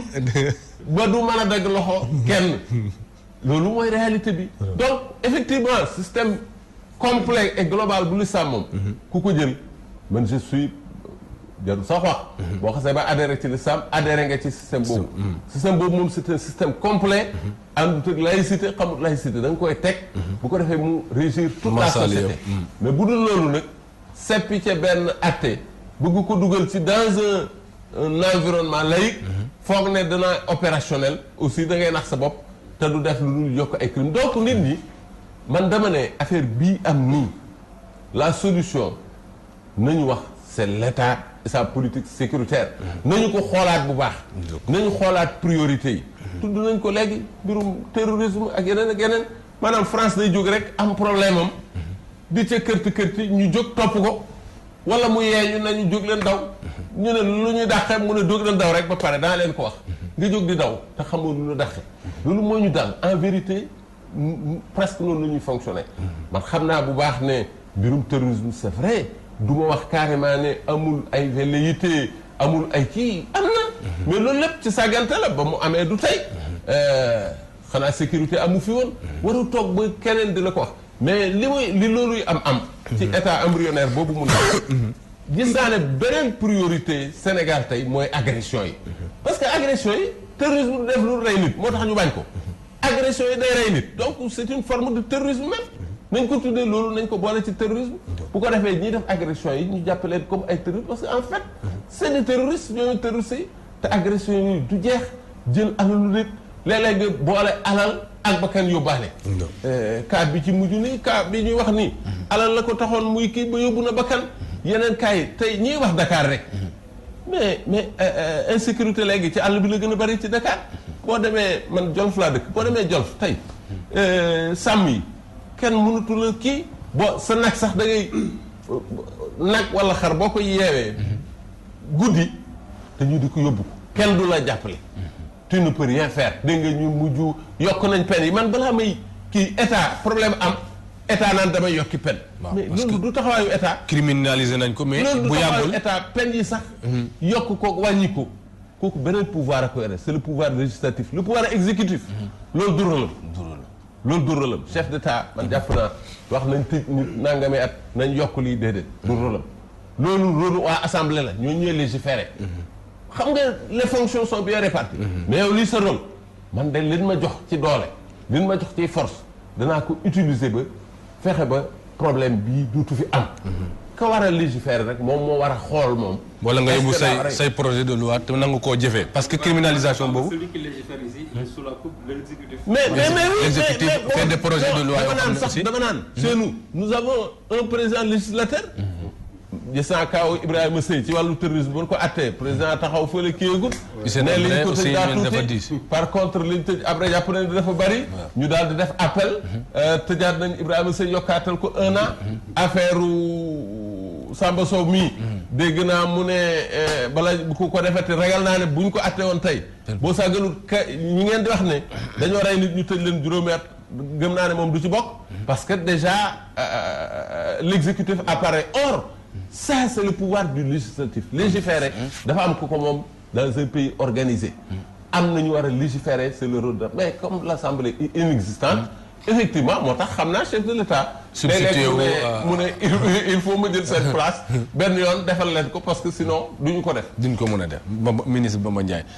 commissaire Babacar Sadio parce que ministre Bamba Ndiaye wax na ko léegi càggante gi ak seetaan gi parce que itam mbir mi day tàmbali ñu koy seetaan ba mu màgg wax na léegi affaire agression wax na léegi ay nit ñoo xamante ne dañuy lëmbe ci ay kon guddi kenn du fa mën a am jàmm kenn du fa nelaw mais léeg-léeg nga woo police aussi ñu ne attewuñu xeex boobu mu nag mooy mujj faat bakkan yu mel noonu nga xam ne ci mbedd mi toujours yaa ngi gis ay indices yu wane ne lii tôt ou tard dina jure insécurité nit ñu taxaw ci digg mbedd mi naan mandi di kar ci yoon yooyu nag buñ ko gisee yu tax matuwaay duñ ko mën a jël rek pour éradiquer ko balaa moo màgg. bon balaa mooy xuus si tontu bi. Pape Ndiaye nga baal ma dinaa la tontu tuuti quand même. parce que sànq da nga tey jii dafa mel ni amul enquête judiciaire ci Sénégal. mun naa muy tey. xëy na témoignage yu tey ngeen waaye boo demee Égypte nga jël procédure yi may def nga dem seet procédure ku ñuy wax commissaire Cheikh Tidiane Kane doon def wala Jara Farba Paye ñu alkaati démb lañ de boo liiree seen procédure nga xam ne effectivement les gens faisaient de très bonnes enquêtes ba léegi sax ñu ngi def de très bonnes enquêtes waaye am na ay limites yoo xam ne sa bopp sax yow yaa ko souligné mooy lan quelquefois les gens travaillent dans l'urgence ils sont suremployés. Au niveau non, ça c'est autre chose. L'innocence, moi en tant que policier, je ne parlerai jamais d'innocent et de coupable parce qu'au tribunal, n'est-ce pas? Les gars aussi juge aussi. Il y a une suractivité. Donc c'est des facteurs objectifs. Il y a des gens qui sont am na côté boo xam ne aussi wala ba quelquefois sàggante nit ki la moom moo ci dugul fulla ak fayda bi nga xam ne moo normal pour mu dégg liggéey bu correct kooku aussi je te le concède. Donc c'est pour dire que je partage l'apport en deux. N'est-ce pas? Bon Ousmane ñun amuñu culture évaluation. Pour xeex contre l'insécurité te mën nañu ba sentir que y avait une distanciation entre la police et les populations. Police ne léegi pour réduire loolu pour que population bi di ñëw ci ñun nañu mettre en place la politique de la police de proximité. Parce qu'il y a une différence entre police de proximité ak sécurité de proximité. Mais police de proximité boobu bi ñu ko tëralee léegi mot na 15 ans mais ba fi muy teel kenn deful évaluation pour xam ban résultat lay joxe. Est-ce que war nañ ko continuer wala est-ce que war nañ ko arrêter bu ñu ko war a continuer ci ban forme lañ ko war a continuer. ba foofu sax am na lu bëri loo xam ne dafa sooxe benn exemple rek laay joxe. Souvent police day def appel à témoin mbir am na bërëb sàngam bii kër Bamba Ndiaye bi ministre Bamba Ndiaye de toj nañ ko mu fekk ni par exemple délégué de quartier bi nit ñëw déene ko da ko kër Bamba Ndiaye bi ñu toj doomu Pape Ndiaye bi ak doomu Saliou Ndiaye bi fan yii lépp am nañ leen doon nas te ni ma leen gisee démb ñi may gis mu jóge foofu ñaar ñu génn ci délégué de quartier bi comme suñu délégué de quartier bi sol mbubbam bu rafet kaala yore chaalam yore kanam ñëw commissariat ba mais bu ñëw mu ne salaamaaleykum kenn du ko faal mu ne salaamaaleykum alkaati bi muy fekk muy bind du yëkkati bopp bi sax pour seet kan mooy wax ak moom du ko wax sax du ko tontu bi war parce que tontu bu war mooy maaleykum salaam luy say tànk waaye te mu ne ko lu la fi indi koo soxla bu dee man may délégué de quartier boobu ma am ful ak fayda damay daal dëpp ñibbi mais loolu police moo ciy perte parce que buñ ko teeru woon nu ñu ko war a teeru mu waxee njëriñu soxla bi ak jàmp soxla bi bu booba dañ koy introduire directement si biir commissaire bu booba commissaire bi déglu ko mu ne ko diw ak diw yaakaar naa ne ñoo bokk ci yëf yi heure sangam ñu ngi place sangam mu am piste yu njëkk a leer tuyoo yoo xam ne mais bu génnee policier commissaire bi du sonn 2 minutes rek mu jël brigade de recherche am dem leen place sangam jël leen car bi am na diw ak diw jàppal ma leen indi mbali muy loo xam ne biig la am tey jàpp nañu ñi ko def waaye délégué de quartier fekk dem na ak information ak meram commissaire bi il faut mu def liggéey da day au brigade de recherche dañuy toog ñaari weer di wër du xool di def enquête donc côté boobu boo doon tax ñu def police de proximité waaye nag ñi jëfewuñu ko donc am na côté boo xam ne sama mbokk policier il faut ñu former la mais également il faut que ñu formater la beneen bilan bi may wax parce que bëgguma wax ci peine de mort parce que li may wax pour man moo ëpp importance peine de mort parce que ci wàllu mesures yu bees yi état bi di jël la toujours ci wàllu ASP agence bi ñuy wax agence bi après presque 4 ans war nañ def bilan pour seet lan la jur fan la sooxe et cetera parce que agence bi juróomi mission la am benn bi danga koy jëm fiiri si wolof mooy moom ak yeneen force gendarmerie ak police ñu seet dañuy tërale benn plan national de prévention et de lutte contre la délinquance mooy première mission di fegu mboosóor yi waaw plan boobu amagul donc ñu def ko ci Pacifique Pacifique ñu ne deuxièmement ak ñi nga xam ne ñoo nekk acteurs yi nañu tëral lu ñuy wax contrat local de sécurité. benn contrat local de sécurité ba léegi amagul Sénégal. lañ ko dugal ci passif bi. ñu ne ñetteelu mission bi. na recruter former et cetera boobu def na ko. quatrième mission bi ñu ne na tëral benn règle de déontologie pour en matière de prévention pour assistance bi. boobu amagul. man maa ko ébauché woon mais ba léegi c'est pas encore concrétisé. prérogative yi léegi ñeent juróomeel bi mooy ñu ne léegi na xalaat seet naka lay def ay réflexion ay xalaat yoo xam ne dina tax activité danoo juum sax ci décret bi. danoo bind activité de police de proximité mais activité de sécurité de proximité la ñu war a bind. ñeenteel boobu aussi sotteekul. donc ci juróomu mission yi. benn rek moo ci am. donc loolu noo koy tuddee. et li gën a tax aussi parce que ñu ngi ci wàllu insécurité. ñu taxawal agence d'assistance à la sécurité de proximité mooy ñu ñoo soulager police ak gendarmerie. ñu ñoo jàppale leen pour que sécurité bi insécurité bi ñuy wax wàññeeku. waaw force d'appoint. mais jamono yi tey kat moo ñu may wax ne sécurité bi dafa wàññeeku dafa yokku. donc mun nañu considérer que par rapport ak mission boobu amul échec la. deuxième bi. ñu ne léegi Sénégalais yi dañoo jaaxale dañoo tiit. sentiment d'insécurité bi vraiment toll na foo xam ne donc ASP yi bu ñu ñëwee bu ñu duggee ci langue bi rek sentiment d'insécurité boobu dina wàññeeku waaye tey la gën a tar. ñun ñu jàpp ci ay nit ñoo xam sax dañuy yokk donc fi mu toll fii boo seetee ci ONU ñaari paramètres yooyu rek aussi y a échec maintenant il s'agit de tirer les conséquences de cet échec là li may ragal nag parce que maa ngi dégg ñu ne président nee na xaw ma ndax moo ko wax parce que fekkewu ma journaux yi laa lire ñu ne dafa joxe instruction gouverneur yi pour ñu def diagnostic local sécurité. Ah, président, avec tout le respect que je lui dois, gouverneur mënul def diagnostic local de sécurité d'une région. boo lire LOSI bi comité départemental de lutte de prévention et de lutte contre la délinquance moom la ñuy taxawal. te kooku ci département bi la ñu koy taxawale te loolu préfet moo koy jiite. te préfet bi effectivement comité boobu moom moo ko war a jiite. moom maire a ngi ci procureur a ngi ci délégué de quartier yaag et cetera. ñooñu nag bu ñu demee ba samp. ñoom nag léegi nag ñooy seen ñuy signé ay contrat locaux de sécurité bu boobaa nag ci la importance ak rôle maire di ñëw. te contrat locaux bi nag balaa nga koy def nag ci ngay def diagnostic local de sécurité bi. moo ko jiite. donc foofu gouverneur amu fa wàll. fekk journaliste ñoo juum. nañu rectifier suba. fekk juumuñu aussi. journaliste juum parce que conseil des ministres la. waxin la rek. waaw je suis policier mais je suis diplomate. ah bon. damay leeral rek. non.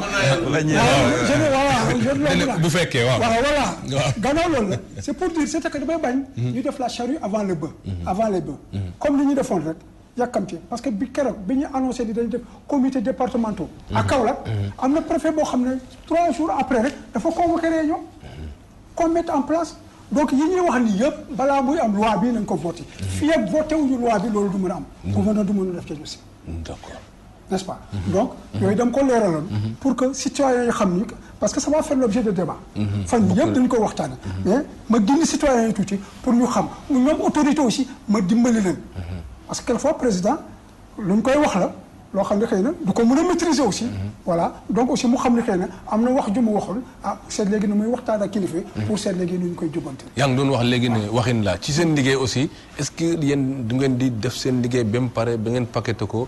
li leen fekk si waat leen comme résultat te bokkul ak la ngeen defoon. ci politique maanaam politique dugg ca seen enquête ngeen def ko ba mu normal ak lépp. ah mais loolu am na loolu amul benn policier bu ko wala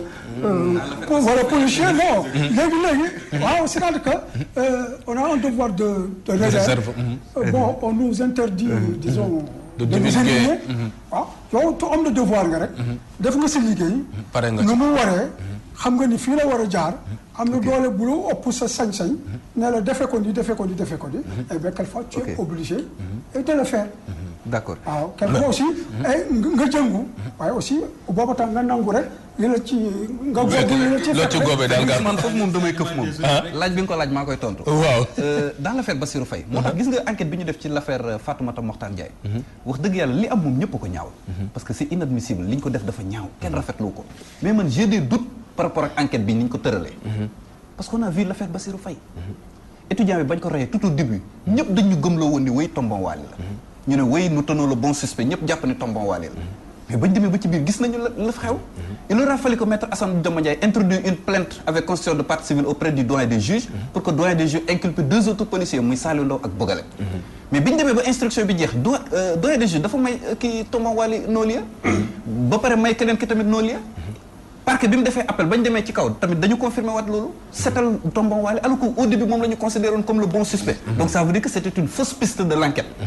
Le même piège nag man laa gis fii nii ci dans la dossier bi. parce que daf ci am ñeenti mbir yu am yoo xam ne man dafa tey sama xel ci enquête bi. waa ji def na li muy def quittewul périmètre bi mu defee crime bi comme l'auraient fait d'autres personnes à sa place. Pourquoi il est resté sur place. nga rey nit li mu def ak ni mu ñaawee il est poursuivi pour 2 chefs d'inculpation. Assassinat ak tentative d'assassinat. 2 chefs d'inculpation lañ koy toppee. mu def li muy def ba pare resté ci même périmètre ba nit ñi fekk ko fa jàpp ko. loolu tey na sama xel. ñaareelu mbir bi mooy. on nous dit que le mobile du crime est financier. te dégg nañu démenté bi nga xamante ne famille ndaw si indi na ko parce que bu ñu sukkandikoo ci information yi génn lan la ñuy wax dañu gëmloo ni dafa waroon takk jabar.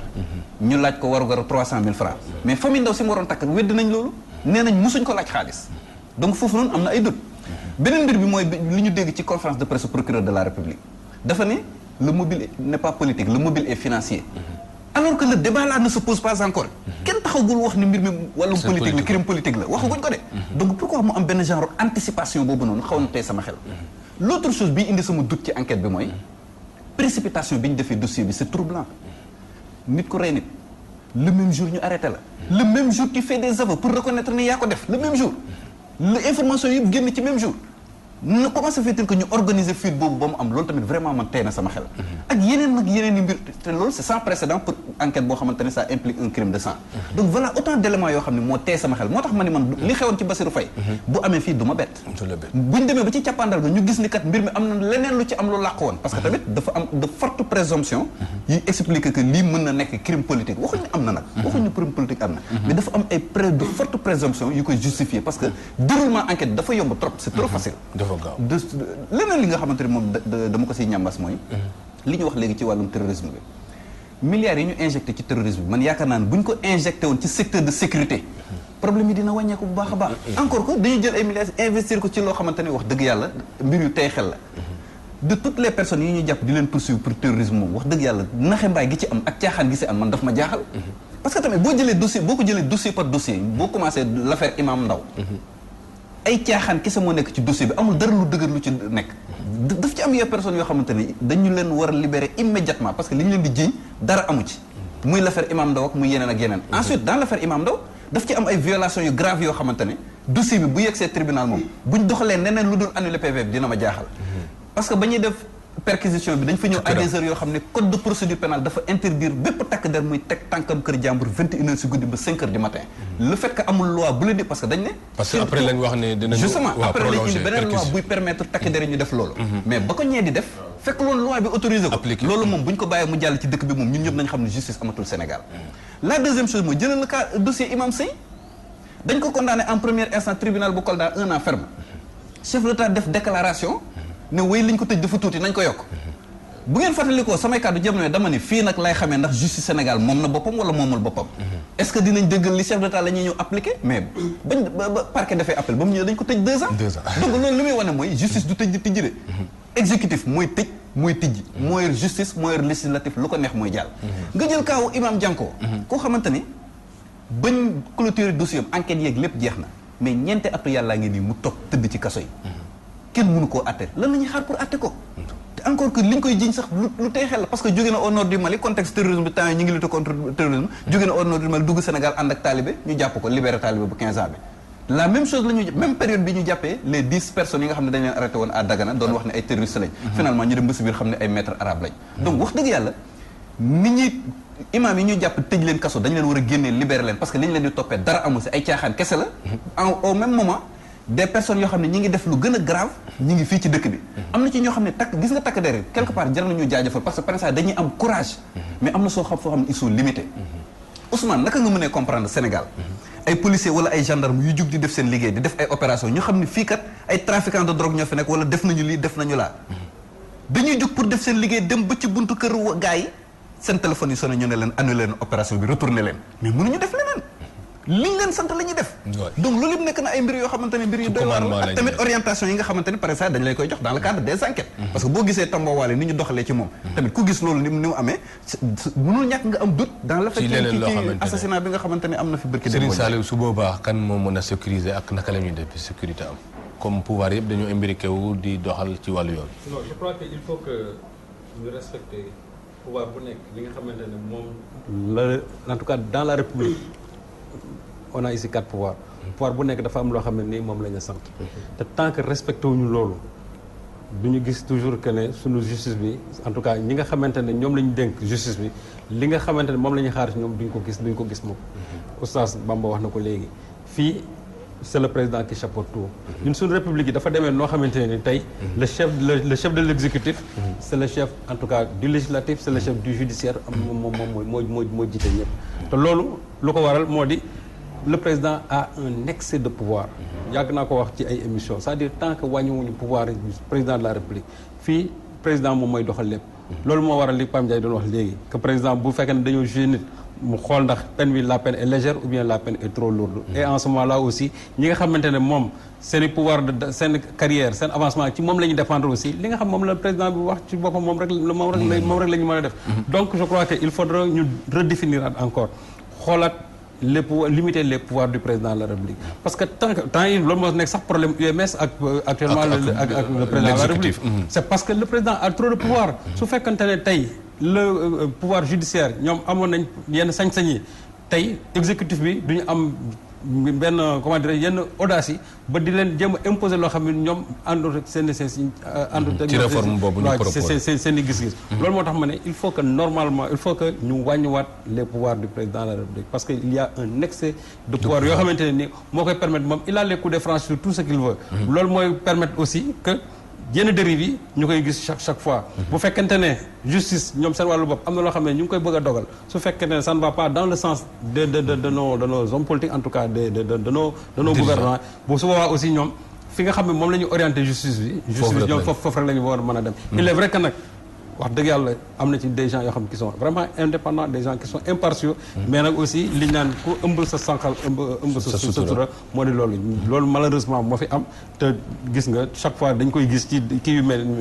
ni président de la République dafay intervenir ci loo xam ne ni mu waru ci intervenir parce que li nga xam ne moo xew kër femme bi ñu temps yi le président n'avait même pas à intervenir ci loolu am waru wax sax ci ay affaire peine waru ci woon wax moom li waroon wax daal bu ñëwee mu jaaleem ba pare daal di dem fi nga xam ñi nga xamante ne ñoom la ñu dénk ci république bi maanaam lépp lu jëm ci mbirum yoon ñoom ñoo war a xool ni nga xamante moom lañ ci war a taxawee ba lépp liñ ci war a def ñu def ko mais président de la république moom ci boppam su ci waxee rek déjà am na loo xam ne orienté nañ ko te ni ko Bamba waxee léegi su fekkee ne am na ñoo xam ay 10 ans lañ leen doon tëj kii moom boo sàggantul il passera le reste de en tout cas de sa vie en prison et c'est dommage que le président vraiment intervienne dans des choses yoo xam ne ni moom souvent waru ci intervenir ce régime présidentialiste ba ma nga xam ne li ko motivé woon yëpp mooy bañ instabilité ci réew mi te tollu nañ ci démocratie foo xam ne ku ci nekk xam nga fi nga war a yem xam nga fi nga war a tàmbalee est-ce que jotul tey ñu séparé waat pouvoir yi wala loolu dafa mënul nekk ci doxalinu politique bi suñu régime yi waaw loolu day non seulement war nañ ko def mais boo ko bàyyi politiciens yi rek gëm mën a dina sotti ndax wax naa la léegi ne seetlu nañ ko ci régime yëpp ku nekk opposition dénoncer ay faits yu bari ci excès de pouvoir u chef président de la république comme ni ko ñëpp xamee bés boo yéegee rek dafay mel ni da ngaa fàtte la nga waxoon mais man gëm naa ne population yi am na lu ñu ci mën a régler parce que gëm naa ne Sénégal war nañu tenter di jox assemblée maanaam ku nekkati président ñu fexe ba doo am majorité assemblée. il faut qu'on teste ça. parce que man gëm naa ne une vraie assemblée bu président amul majorité président duutu amul yenn pouvoir yi. c'est parce que. may ma foofu c'est-à-dire. waaw lu dox loolu du mën a nekk. waaw parce que tey dañoo piégé système électoral dañ ko piégé bon justement de sorte que tey président bu fi mën a toog aussi. tu dina auras toujours la majorité avec toi. yaay ni ñuy élire député yi ci boppam. moom moo jaar. investiture yooyu lañ war a xoolaat waaw. c'est vrai dañu piégé ça. lu la wax le piège de politicien c'est-à-dire que dañu piégé mode d'investiture député yi. piéger vote bi scrutin bi piéger finalement yu bare bare. même les nominations ak yi ci biir yëpp. effectivement mais gëm naa ne assemblée bu ko président bu fa amuloon majorité da nga gis ne pouvoir am tolluwut ni mu toll parce que finalement député yi ñoo bàyyi ñuy jaar ci seen kaw rek mais normalement ci li yoon tëral moom mënoon nañoo bañ la même chose mën nga ko wax ci justice justice malgré lii am lu bare bari mënoon nañ ko am sëñ Saliou wax na ko léegi am na sax malgré tout ay homme de justice yoo xam ne dañuy bañ ba ñëpp xam ko mais malheureusement ñooñu boo saa gënul dañoo xaw a sacrifier aussi seen carrière parce que ku nekk gis na li ñu mujj te amul lenn lu leen di aar foofu nag la ñu war a jëmalee réforme man daal ci li gàttal mooy wax ne Sénégal démocratie bi ñuy coow yëpp sunu liggéey des na lu bare li des moo di institution yi nga xam ne tëral nañ ko wala dañ ko donne woon ci tubaab yi ba léegi ni Senghor dikk gën espèce su coup d'état boobu amee en 1962-63 mu renforcer waat les pouvoirs du président de la République boobu ba léegi kenn dellu si ci gannaaw parce que président bu dikk rek na mbir mi kat dafa neex du ma dindi samay privilège donc nga continuer ak loola mais population yi peuple bi def naa ne ñoo war a taxawaat xoolaat institution yi xoolaat effectivement seen diggante xoolaat li ñuy fale man dama naan Sénégal ñi ngi koy tudde démocratie mais démocratie de l'argent moo fi am boo seetloo sax ñii nekk candidat ak ñii faloog yëpp ñaare ñi ci ëpp ay ancien premier ministre la ñuy doon maanaam il faut nga nekk ci kiw pouvoir bi bu la neexee sax nga ne espèce de continuité moo am foofu parce que dañu piéger affaire bi de telle sorte que nuru na ak démocratie ci niñ koy wanee mais au fond démocratie nekk démocratie censitaire voilà ñu ngi lay gërëm di la sant Serigne Saliou Gueye di la gërëm di la sant Pape Ndiaye di gërëm di sant ministre Bamba Ndiaye di gërëm di sant commissaire Boubacar Sadio di gërëm di sant Oustaz Assane Diouf mi réalisé émission bi di gërëm di sant équipe technique bi El Hadj Mamadou Diouf Papis Mbaye Aïssatou Diagne ak Mame Sidi Diop di gërëm di sant ñuy daan teewlu ci Diine ak Zamanu wasalaam merci